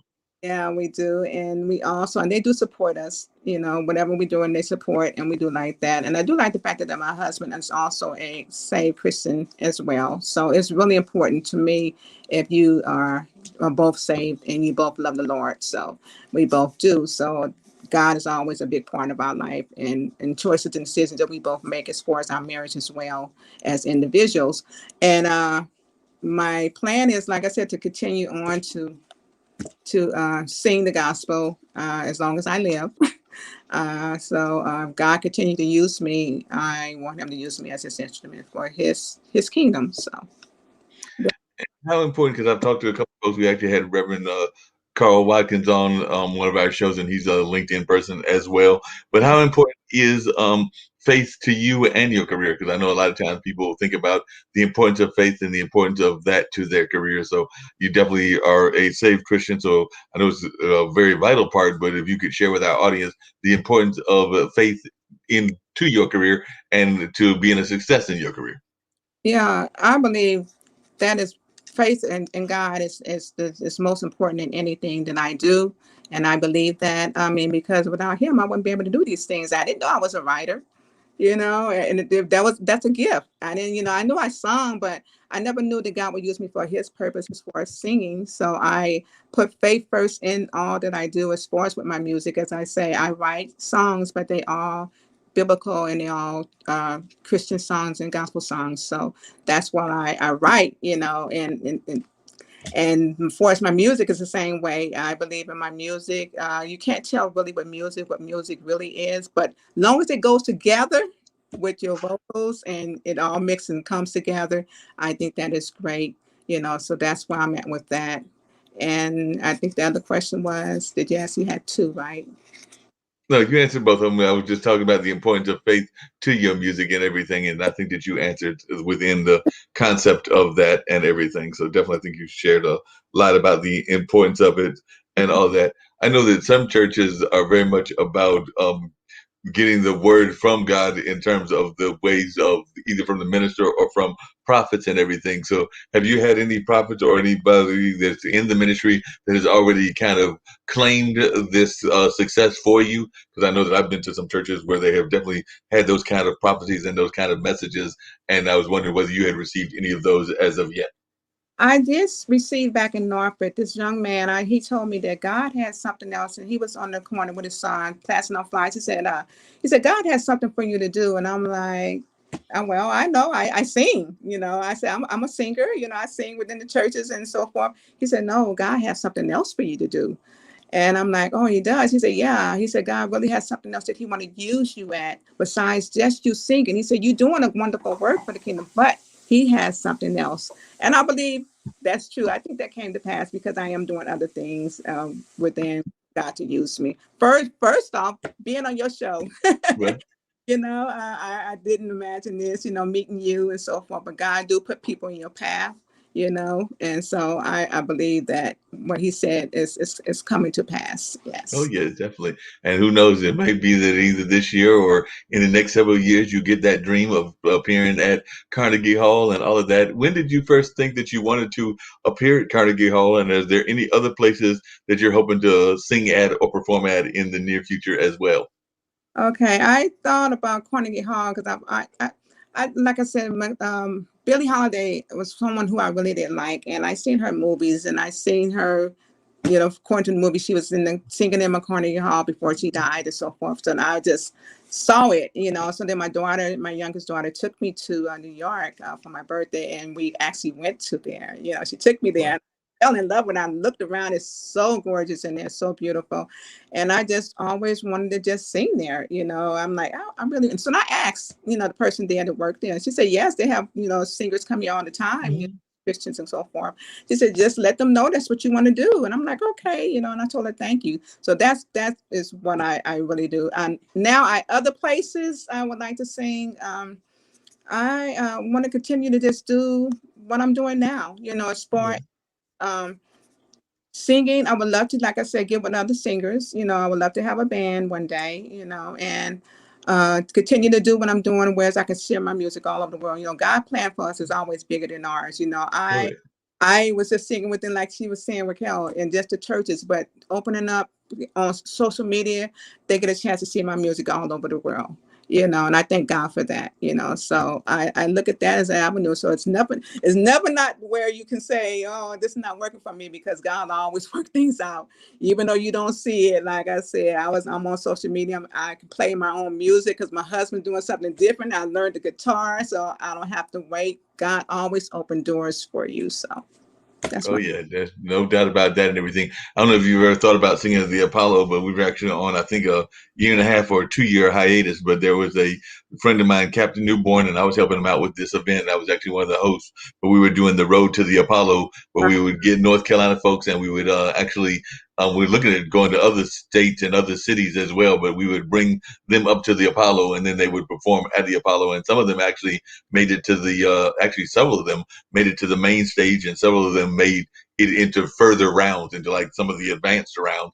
And they've also gone on to different TV shows. Like I know one of the young men was on one of those Tyler Perry TV series, and a couple of other folks have done some other like festival concerts and things along those lines. So right now, because of the pandemic, everything's on hold. But I know I just talked to Captain Newburn a couple of days ago, and I know that at some point he's hoping to relaunch it again. So definitely that's another avenue that I know a lot of folks use, is those talent showcases, not just ours, but like also the American Idols and a number of other things. So have you ever considered going into those competition kind of realms? No. No, I don't believe in the competition things when it comes to the Lord.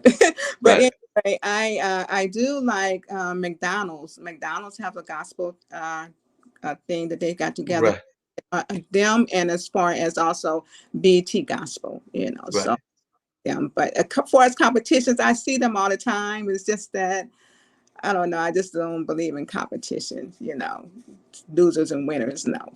Yeah, that makes sense. Sometimes, like I said, they did it in that tradition of the Apollo. I will say one of the things that I liked about it is that they did not allow the kids, so anybody under 20 could not be booed, because apparently that was one of the rules that the Apollo put out recently as well. So they established that rule that they cannot boo the kids, and they try to hold to that rule, as we tried to hold to that rule as well, because we didn't want to have folks egos shattered. Because you're right, a lot of times competition can also mess with people's egos, and then they don't feel like singing even though they've got a gift and all of that. So a lot of times it hurts their gift. So one of the things that we always try to do is, even if those that lost, we tried to find ways to encourage them to continue, even if the fans didn't like what they were singing or whatever. But we tried to find ways to continue to encourage people. That's right. That's good. Yes, that's good. Yeah. You definitely got to try to encourage folks, because a lot of times folks are too pessimistic and everything. As you've been good, and you started singing secular, but now you're doing gospel. What are some of the things that surprised you that were the same about gospel music, as well as some of the things that were different about gospel music versus secular? So what were some of the things that you found to be the same, and some of the things that you found to be different about both?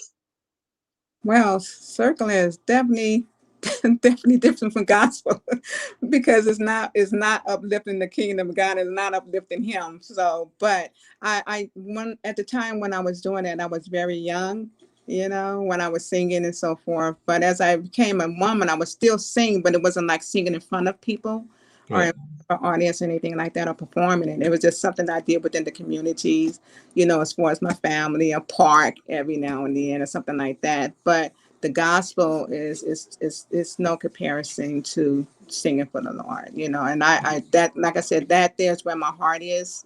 Mm-hmm. So that's what, there's no comparison. Yep.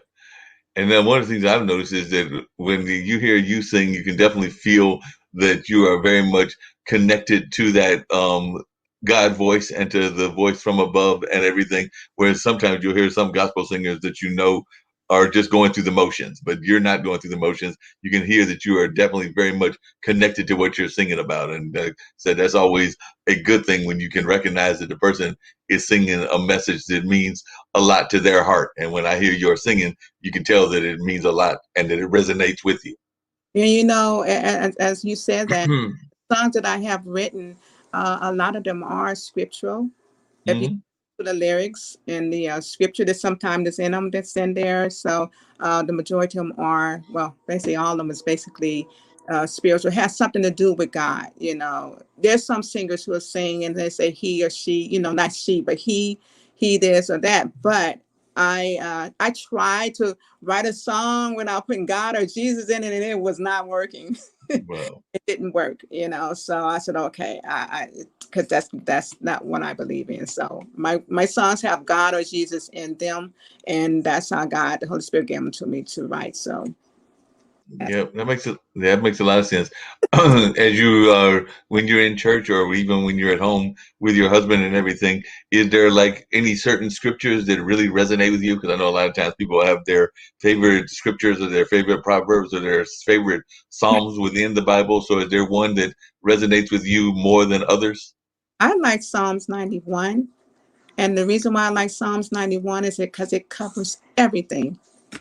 Covers, I mean, the healing, the protection. You know, I mean, it's just, if you read that, it just covers the whole multitudes of everything. So my favorite is Psalms 91. Yeah, and I do where Jesus said, in order to be born again, you must be born again of water and spirit, John 3, 3 and 5, 3, 3, 3, and then 3, 3 and 5. So it's that there is, because that's true. A lot of people don't get baptized. Right.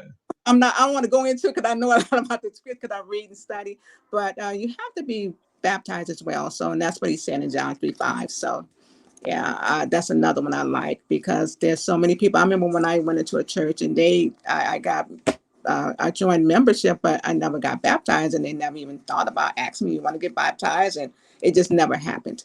But you have to be born in water as well. So, wow.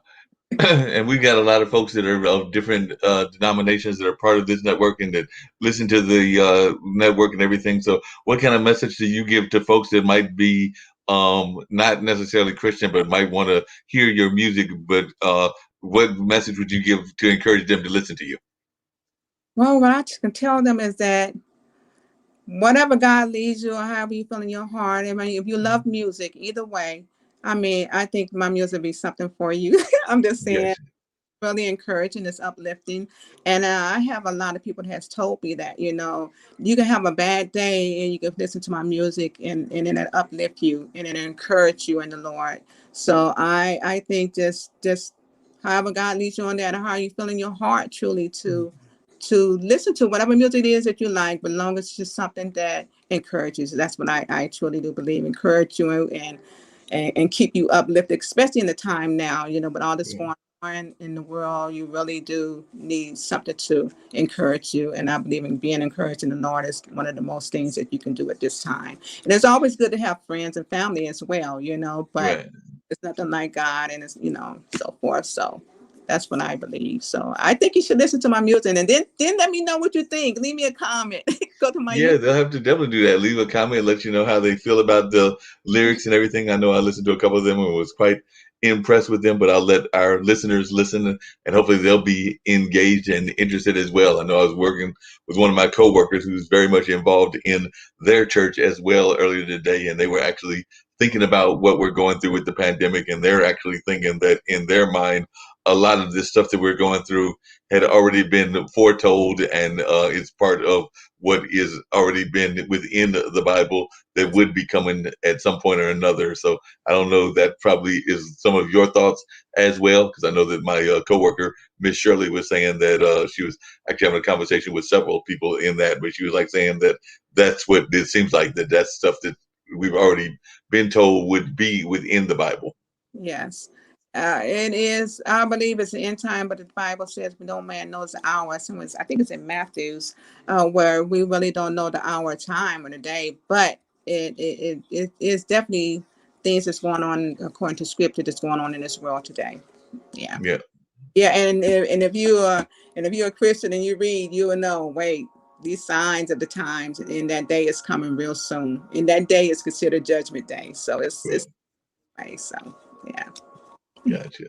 Definitely. Yes. And what other kinds of words of positivity and encouragement would you give to folks that might think that they want to get into the singing business? Because like I said, we've got some folks. I know Alexandria May, who's one of our other hosts here on this network. She does the singer-songwriter kind of songs. I think she does some gospel as well over there in South Africa, but definitely she's always talking to different singers and songwriters. And then we've also got some other shows that are entertainment based. So if folks are thinking about either going into music in general or gospel music maybe even more specifically, what kind of words of advice would you give to folks? And the people that just want to start their music and their music career and Right. music period, not it don't have to be just gospel. You're saying, I Right. I believe if it's like I said, if it's in you, you can do it. You can do all things. You know, you have everyone. I believe everyone has a gift and a talent. You know, and because I didn't know that I was going to be a gospel singer. I knew I could sing, but I didn't know I could sing like God having me sing. But Right. I didn't know I was a writer. I had no idea of writing, never thought about it. I write poetry as well. I have a poetry CD. I just haven't released it with 37 poems on it. And I didn't know I can do them things. But if you just, I guess just pray on it or just think about it, just, I don't know. Because when I just started writing, it just happened, so you have to put forth the effort on what it is that you love to do, and I love singing. I started singing at 11 years old with my mother. She would have me sing, with respect all the time. I mean, R.E.S.P.C. I remember that song so well. And I would sing it over and over with her. But if it's something that's in you, and I believe if you use your gifts, you won't lose them. So you have to find what your gift is and then just go for it. Even if it's writing, you don't even know what you can do. Even if you write a poem, you can take your poem and make it into a song. Right. You can write poetry and put it as a song, Start finding a melody, or how I start to sometimes writing songs, my husband might put a beat on. And I'm like, oh, I like that beat. Then that's, I'm trying to, okay, then I trying to put lyrics to it. And then that's when I just say, okay, and I get the first line, and then I'm writing. Or if I can hear, I think of something, like I like this, whatever, and then I just start writing a song. Sometime in the morning, I wake up 3:00 in the morning, write a song. So you don't know what's in you until you start listening, and start figuring out, wait, I'm pretty good at this. And then you don't have, especially when you don't have to be taught. If you don't have to have no training, that's your own God-gifted talent that God placed within you. So you just have to just take listen to that, your heart and that voice and say, hey, wait, I can do this, and then go for it. Yep, definitely. Do you have any poems that you can share with our audience? I'm sure that our audience would love to hear a poem, and I will bring up one of your other songs before ending the show and everything. But do you have any poems that you'd like to share? Any of my poems? Yes. No, not yet. I wrote one for President Barack Obama, and I mailed it to him. But I don't know it offhand. I have poems on the CD. Like I said, I haven't really looked into, really studied them. I recited them. I have a lot of them that I have written, but I don't recite them. And they just on a CD that's not released yet. Gotcha. What was the poem to Barack Obama about? I wrote him about being the first Black president. Okay. I wrote a poem about that and I sent it to him. And and they wrote me back. He, signed it and said thank you. And then he told me to be a part of his team, which was a team that they have that does stuff like that, within the community. Yeah, but I did. And it's on my CD. One day I'm going to release it. The poetry CD is called He Knoweth the Way That I Take. Okay. And did you write one yet to Kamala? And what were your thoughts as a sister toward Kamala being one step away from the presidency, as she is the first minority vice president? So what were your thoughts on Kamala? I don't, you believe it or not, I really don't get into the politics a lot. I don't, but I'm glad that she, is, she's blessed with being the vice president. Yes, I mean, that's truly an honor. For her, and and I wish her well. That all God has for her be, bestowed upon her. So, yeah, that's all. Yep, definitely. Well, I did want to let folks check one of your other songs, so I'm going to bring up the one that I pulled up that you had sent me as well, which is the "Endure for a Night." So, tell folks about "Weeping May Endure for a Night." Oh, okay, yeah. Of course, that's straight out of the Bible. We just know one lyrics, but just that all the way through. And my husband's the background on that, and he also put the music together. That weeping may endure for a night is that's what it is. And the Bible says weeping may endure for a night, but joy comes in the morning. So it was only supposed to weeping. It was only for one night, and then in the morning there should be joy. Sometimes it doesn't always work like that, but it's also God's anger. His anger was just for a moment. you know. So we've been praying for Endure for a Night. It's really touching to me because, you know, there's times when you get sorrowful and sad and so forth, but you got to remember what follows that according to scripture: joy. Joy comes in. Jesus even wept, you know, so but joy comes, you know, and this anger is only for a moment. So yeah. So we're gonna let them check out Weeping May Endure for a Night and get ready to bring that up and get ready to go back to the beginning. So go back all the way to the beginning and let's go back and hit play. Oops.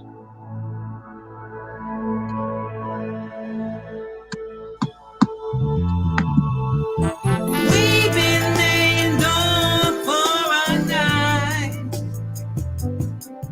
but joy comes in the morning time.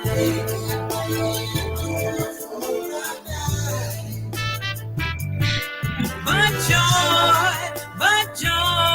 comes in the morning time.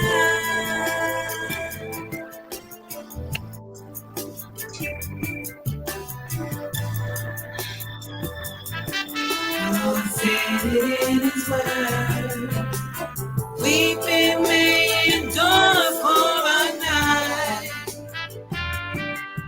but joy comes in the morning.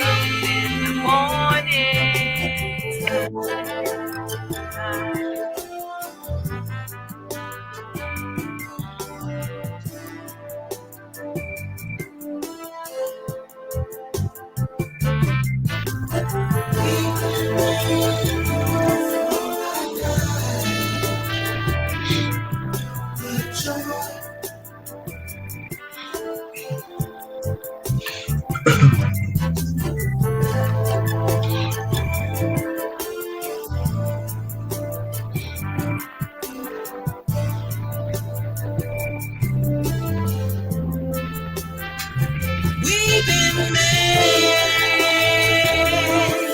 endure for a night, but joy comes in the morning time.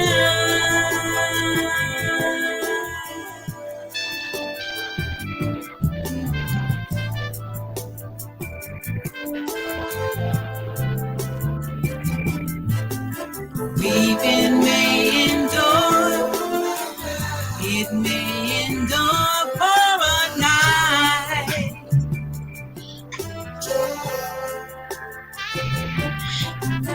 Weeping may endure, it may endure for a night. But joy comes in the morning time.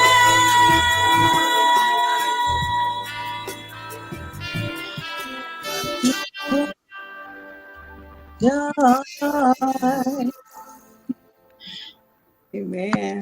Yeah, definitely great song. Amazing song right there and everything. So definitely that was one that I think folks will definitely enjoy and then definitely relate to. Yeah. And all of that. A lot of folks will probably have thoughts about how that song even impacts them on a regular basis. Right. And you also had and I was going to bring that up as well. And then we've got this one little element of the online dinner party that we do that I've got to put up some clues, and hopefully our fans will be watching and will know the answers. And one of them actually involves a gospel singer, but I've got to do that. But first, before I get to that, one of the things I was going to do is you also did a new video that was out. Actually, it was out near my birthday because it says it was released on July 2nd, and my birthday is July 1st, so it was near my birthday and everything. So definitely, but there was a new video, which was a song from the Bible, and everything. So you want to tell folks a little bit about that as well? Okay. Let me see. I'm trying to think. What was the title on? Because I did several ones. It said, "Check It Out," a song from the Bible. I don't say which one. You said it to me. And it says, "My new video, check it out, a song from the Bible, sung by Wendy D. Boone." Okay. I have several ones out there by the Bible. Well, we'll pull it up and we'll see. Maybe you'll recognize it. It's you in that. It's you with the hat. You had a hat on. If that helps you recognize which song it was, but I'm going to pull it up and we'll see if we can't find that, and then maybe you can tell about it after we pull it up and everything. But let's see. We got this one, and then we'll do the share screen. So it's this one. Oh yeah, that was yeah. She the Lord, ye servants of the Lord, which by night stand in the house of the Lord. Lift up your hands in the sanctuary and bless the Lord. The Lord that made heaven and earth.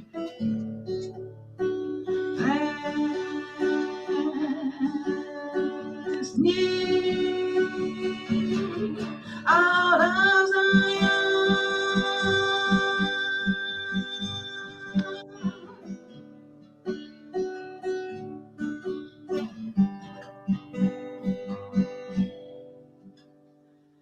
Amen. Praise the Lord. I would like to just thank each and every one of you for taking the time out to watch my videos. I truly do appreciate you. Thank you so much. I just pray that they are a blessing to you and that you be encouraged in the Lord. Thank you for all your support and love. I truly do appreciate you. This song is a song of songs of degree, or a song of acid. It's out of Psalms 134 in the Bible, and it's truly a blessing how God is just truly using me to do his work for his kingdom. I never thought that I would be singing songs out of the Bible and playing the guitar and making music at the same time. But that's just how God is, amen. God will use his people, I tell you. Please, if you have not yet subscribed to my channel, my YouTube channel, or shared a like, I truly would appreciate it. It means a lot to me to be encouraged by you. As always, God's blessings and much love. And remember, God loves you. So do Jesus. And so do I. Until next time, I'll talk to you later. Bye-bye. God bless you. There you go. That one. All right.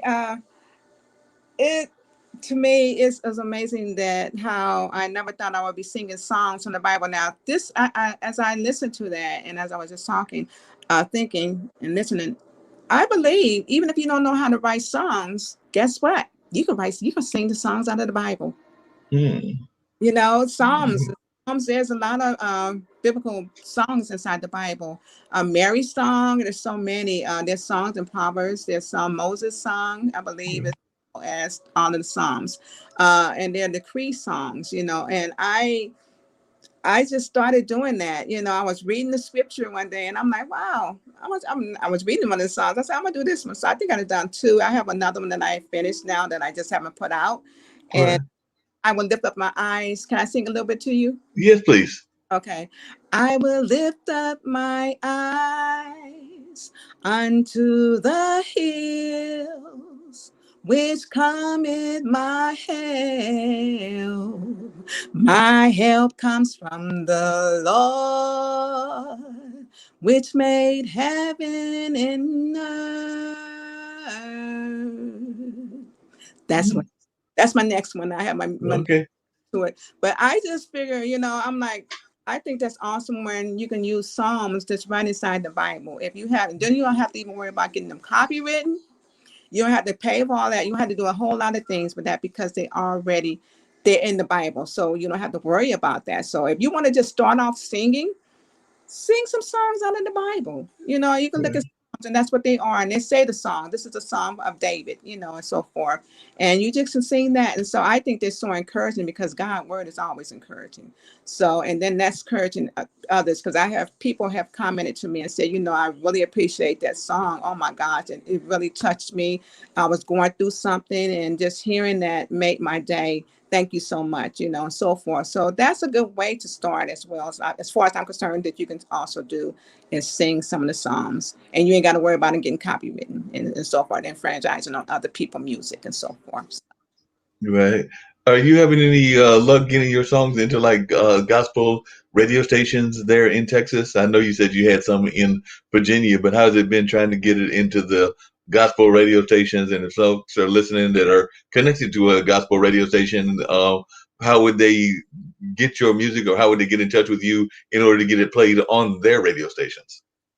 I have, first off, they do have here, you know, certain ones. I just found out with another gentleman that as a columnist here that I'm doing an article with on the end of this month as well for the newspaper.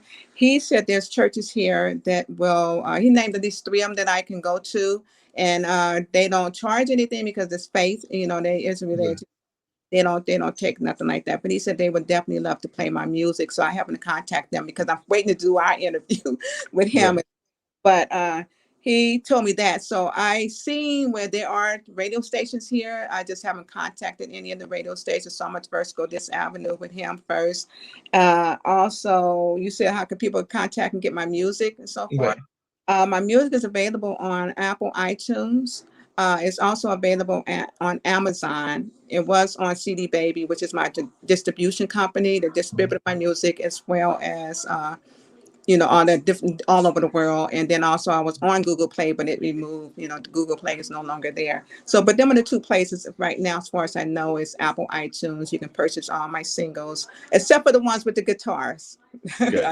Out there, because them are just something that I put out, you know, and except for the ones with the guitar, and then also on Amazon. Okay. I'm on social media. I'm on Wendy Boone for Twitter is Wendy_D_Boone. My Facebook page is Wendy Boone Artist. And then I'm also on Instagram, Wendy Songs 1. And then, of course, I'm on LinkedIn, Wendy Boone. And my YouTube channel, I have 2. One is originated by YouTube, which is Wendy Boone. And then I have one, my own personal, is Wendy Boone on YouTube. So both of those. And then you also have your own website as well, right? Yes, of course, wendydboone.com. Okay, and that's got all the links and everything that folks can get to all the links from the one main page and everything. Yes, that's my website. You can also email me at wendydboone@wendydboone.com, and then wendydmusic2@gmail.com. Okay, cool. Well, like I said, one of the things that we do on the show, and then I had with Nate, I do want to hear any words of positivity that you want to share with our global audience, because I always try to get folks to wrap up the show that way and everything. But we have like this little trivia thing that we do every time, and it's usually 2 or 3 guests, and the people on the show can play along as well. So definitely, if you know the answer, you can holler at it, and maybe that'll help somebody get the answer. But the first person, who is a gospel person, grew up in a shotgun home shared by 13 people. So they lived in a home with 13 people. They were raised by their Aunt Duke after her mother died in 1917. Economic circumstances forced her to quit school and work at home when she was in the 4th grade. And this one should be the giveaway. Due to her amazing voice, she was often dubbed as the Queen of Gospel. And she shares her birthday with your host, that would be me, of the show's brother. Both were born on October 26th, but she was born in 1911. He was born in 1969. And definitely, she's Columbia Records, mostly recorded her albums. During her career as a gospel singer, she had 30 albums. So she had 30 albums. She selected gospel music as her primary music because she felt free when singing the music of God. So she felt freest when singing the music of God. She was raised in the Carrollton neighborhood of Uptown New Orleans at the Black Pearl section, and her house only consisted of 3 rooms. Her mother worked as a laundress and house cleaner. Her name was Charity Clark. Not a lot of space for 13 people and a dog. So they had a dog as well. And her father worked as a barber and a dock worker. Then he served as a Baptist minister. That should have been minister. And then, and she worked with Thomas A. Dorsey. Thomas A. Dorsey was known as the father of gospel music. She met him in 1929. Both of them went touring for a 14-year collaboration in the mid-1930s. And she was married to this gentleman, Isaac Lanes Gray Hucklehearn, and there was 10 years apart, both married in 1936. In 1941, she divorced him because of his pressure on her to sing secular music. And also it seemed like he was addicted to horse gambling as well. And she had this famous song. Move On Up a Little Higher was the song which earned her fame and commercial success. The sales for that song reached 8 million copies. And other famous songs of hers included Silent Night and Let the Power of the Holy Ghost Fall on Me.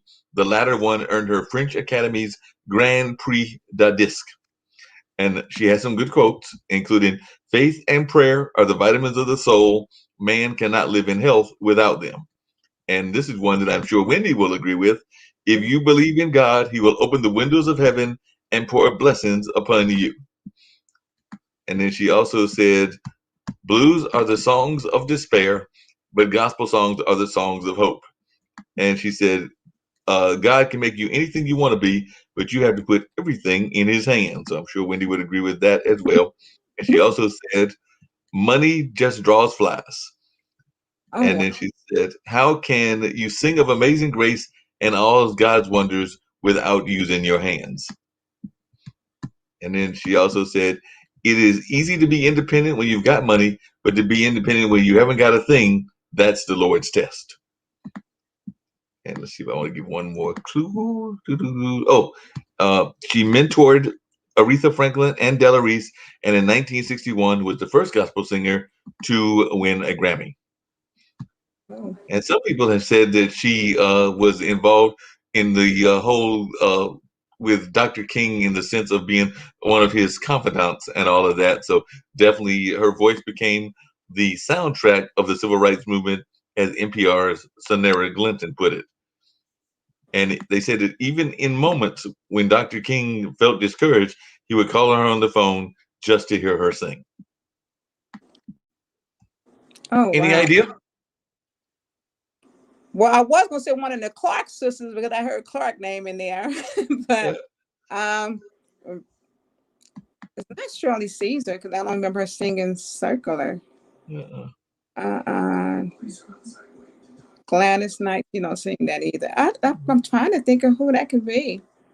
Well, I'll let folks know because, like I said, I'm not hearing anything in the comments yet. But that was the world famous singer Mahalia Jackson. Oh, okay. Yeah. That was Mahalia Jackson and everything. So that was one of the folks that we do. And I usually do 2 or 3 of these. But the other one is this person served on the Dance Theater of Harlem's National Advisory Board. They were nominated for 14 Emmy Awards and won 3. In January of 1977, she portrayed Binta, the mother of Kunta Kinte, in the miniseries Roots. And in August 21st, 1997, she received a star on the Hollywood Walk of Fame. And this is her quote. She said, my gratification in working comes from the preparation and the building of the character. The choices of the roles I had made had to do with educating and entertaining. And as a result, I found myself working only every 2 or 3 years. She wasn't just going to take any old kind of role. And she said, we have to support our own films. If we don't, how can we expect others to support them? And then she said, unless a piece really said something, I had no interest in it. I have got to know that I have served some purpose here. So that's one of the things that she said and everything. She said, I feel so guilty about the state of young people today. And I say that because our generation fought for everything. We fought to sit down at the counter, to sit on a bus. They were left with nothing to fight for. So that's what she said about young folks and everything. She also said, I didn't want to be an actress. I never thought of being an actress because as children, there were 3 of us. I was the middle child, and we spent our time in church from Sunday morning to Saturday night. And in 1956, she appeared on the cover of both Vogue and Harper's Bazaar. And in 1972, she starred in Sounder, winning a Golden Globe and an Academy Award nomination. And in 1981, she married jazz legend Miles Davis in comedian Bill Cosby's home. So she married him in Bill Cosby's home. And in 2010, she was awarded the NAACP's Springer Medal. And in 2011, she appeared in the movie The Help. And then that same year, she appeared in Willow Smith's music video for the song 21st Century Girl. And in 2018, she received an honorary award from the Board of Governors of the Academy of Motion Picture Arts and Science, along with Lalo Schifrin and Marvin Levy. And her memoir, Just As I Am, is published just 2 days before she passes away. And then, there's Brandon.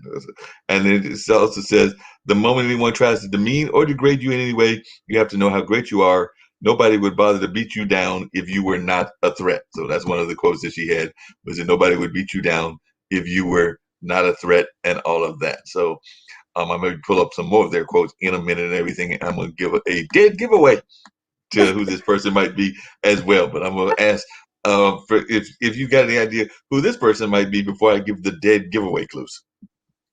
Give a dead giveaway clues. I'll give the dead giveaway clues. So one more, because they appeared in, as far as Jane Pittman, I don't know that I could verbalize to this day what I felt once I got into that role. I did a tremendous amount of research.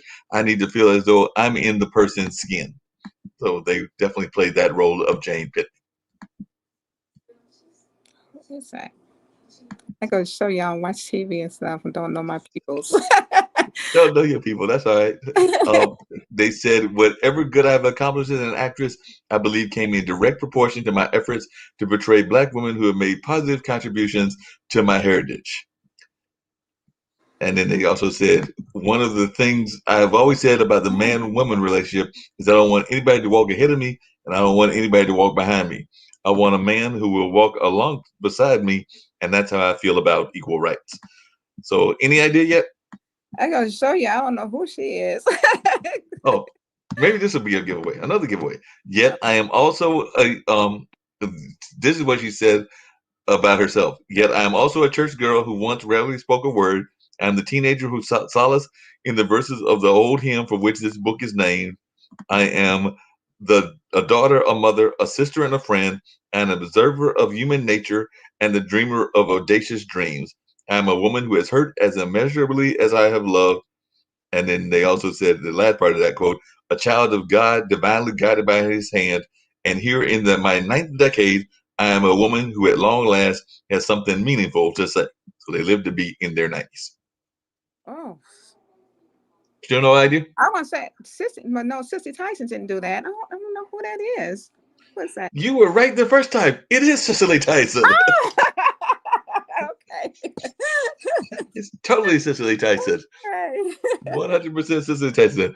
And before we get ready to wrap everything up and everything, like I said, one of the things I love to do on this show, and I have one more clue I got to give because it's 3 of them and everything, but I always love to give my guests a chance to give any words of encouragement that they would like to share with the audience and all of that. So any words of positivity or encouragement that you would like to share with our global audience and just the audience in general?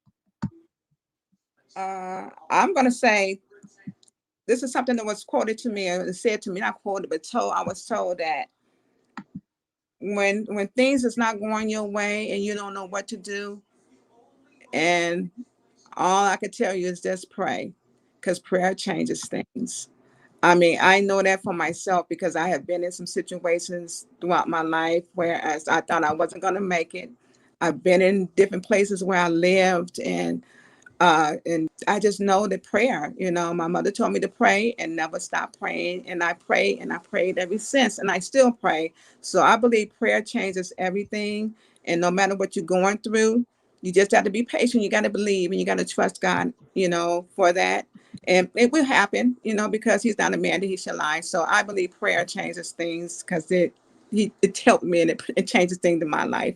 I tell you, God is really good. So that's Gotcha. Just stay encouraged and pray and believe what you pray and ask for and know how to pray. Pray according to God's word. Yeah, that makes a lot of sense. Can you share a time that prayer really helped you in your life and everything? Because a lot of times I think that sometimes folks need those encouraging examples. So can you share an example of a time in your life where prayer really helped you? Yeah, when I thought about committing suicide. Wow. Yeah. When I thought about committing suicide, driving my car off a cliff and stuff like that, things that was not of God. And I know, but I was in the port of despair, hurt, pain, unhappy. But I didn't know, I didn't want to die first off and go to hell. And I know if I killed myself, I was going to do that. So I just started praying. I said, Lord, help me. I was tearful, crying, Lord, help me, because I was just so unhappy. My life was terrible. I was like, Lord, help me. And that desire to take my life was gone.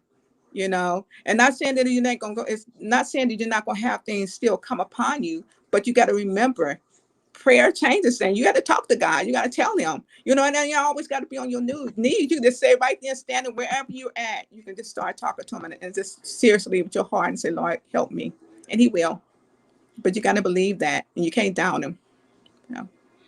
Yeah, you definitely gotta have that belief in everything. Actually, one of the people that we are involved with here on this network and everything, which is Henry Morales, he's actually written a movie about teen suicide, because apparently teen suicide has become very much of a big issue and all of that. And the movie, if I remember correctly, the title is An Hero, but it definitely deals with that issue. And he's very much passionate about trying to work on that issue. As I know, Kim Calhoun, who's one of our founders, has been working on that issue, and she's even got NFL Sisters in Service. They're using that as one of their issues, along with human trafficking, because we do have a number of folks that are having that feeling of despair, that are young people and are doing some very desperate measures. So I know that he's definitely doing a lot of great work in that field, and a number of other folks are as well. So I'm imagining this happened with you when you were an adult, but it also seems to be happening to a number of our kids as well. Yes, exactly. Yeah, and they don't know where to go and who to turn to. I grew up in foster care, foster homes until I was 18 years old, after my mother was murdered. So it's really, you don't know that sometimes they don't even help you, and you don't know what to do, where to go. So that's why I thank my mother for telling me to always pray, because I know when she was about to die, God answered my prayers. I went into my closet. So I just know that prayer changes things. I believe God when I pray. So, yeah. And they don't. Yeah. They need help. They need someone to encourage them, and so forth. And I believe in doing that. That's why I did a lot of different concerts with the youth and so forth, ministries and so forth. So, yeah, I was able to encourage them.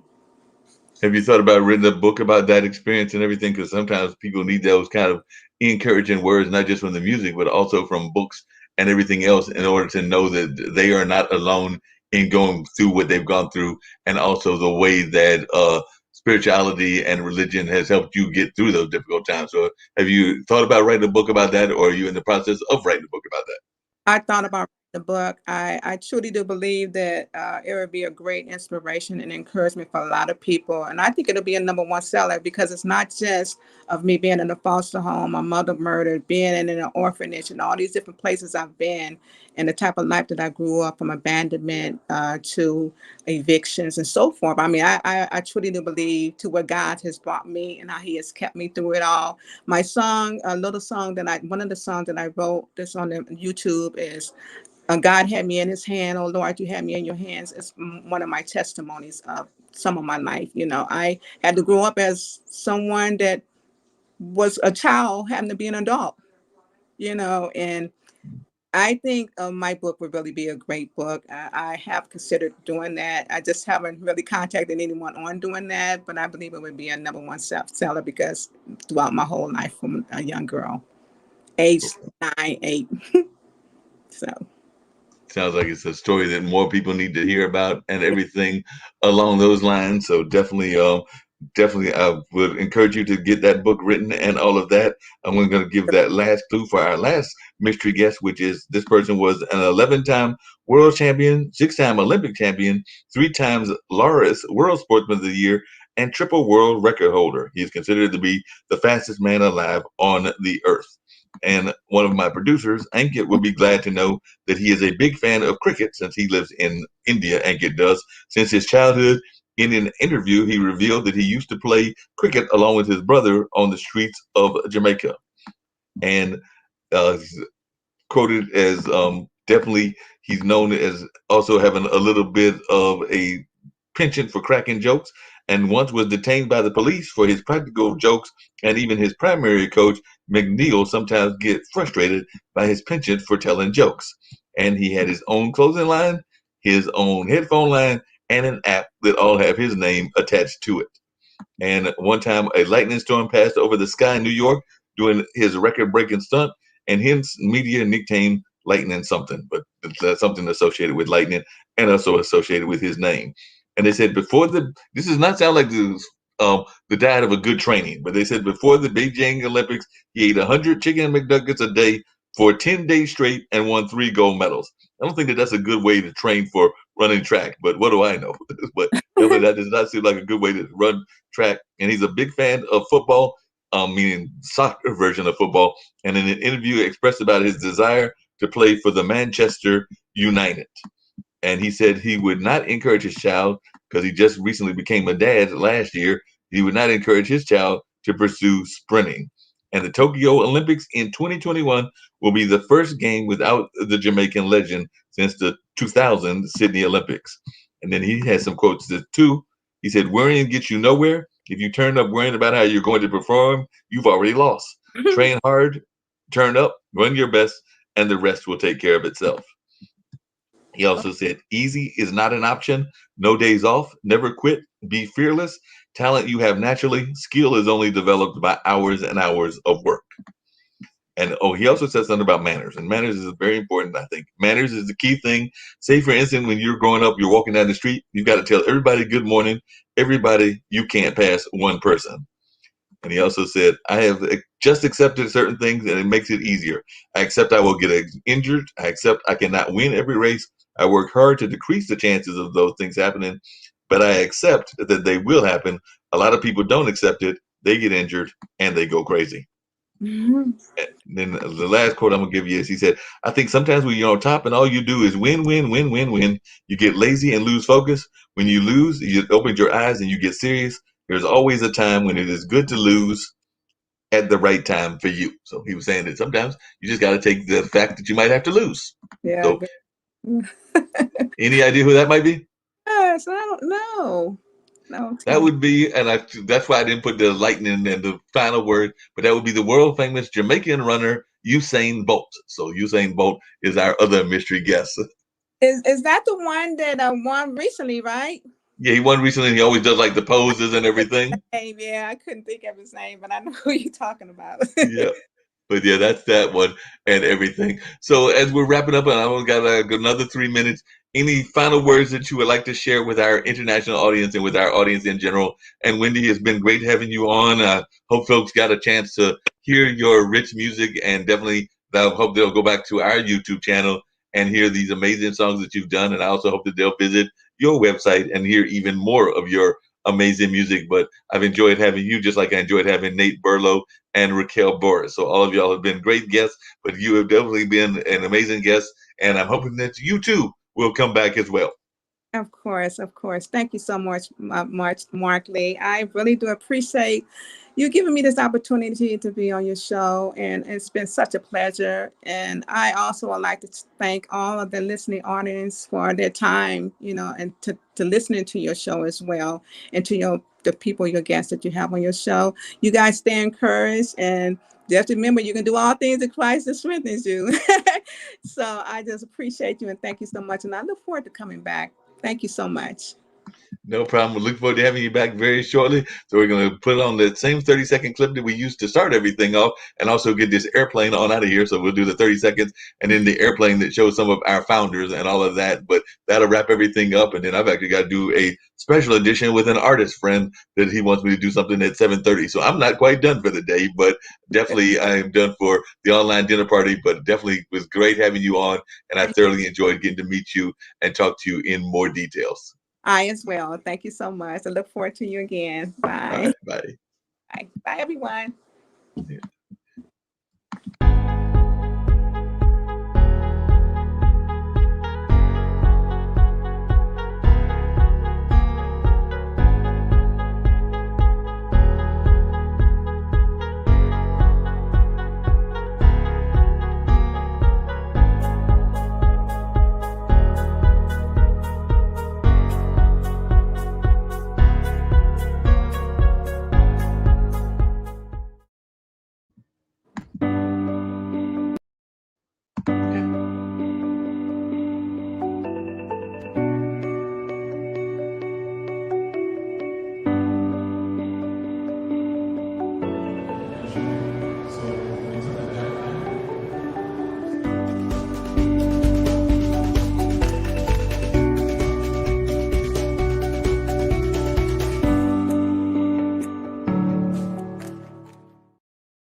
Thank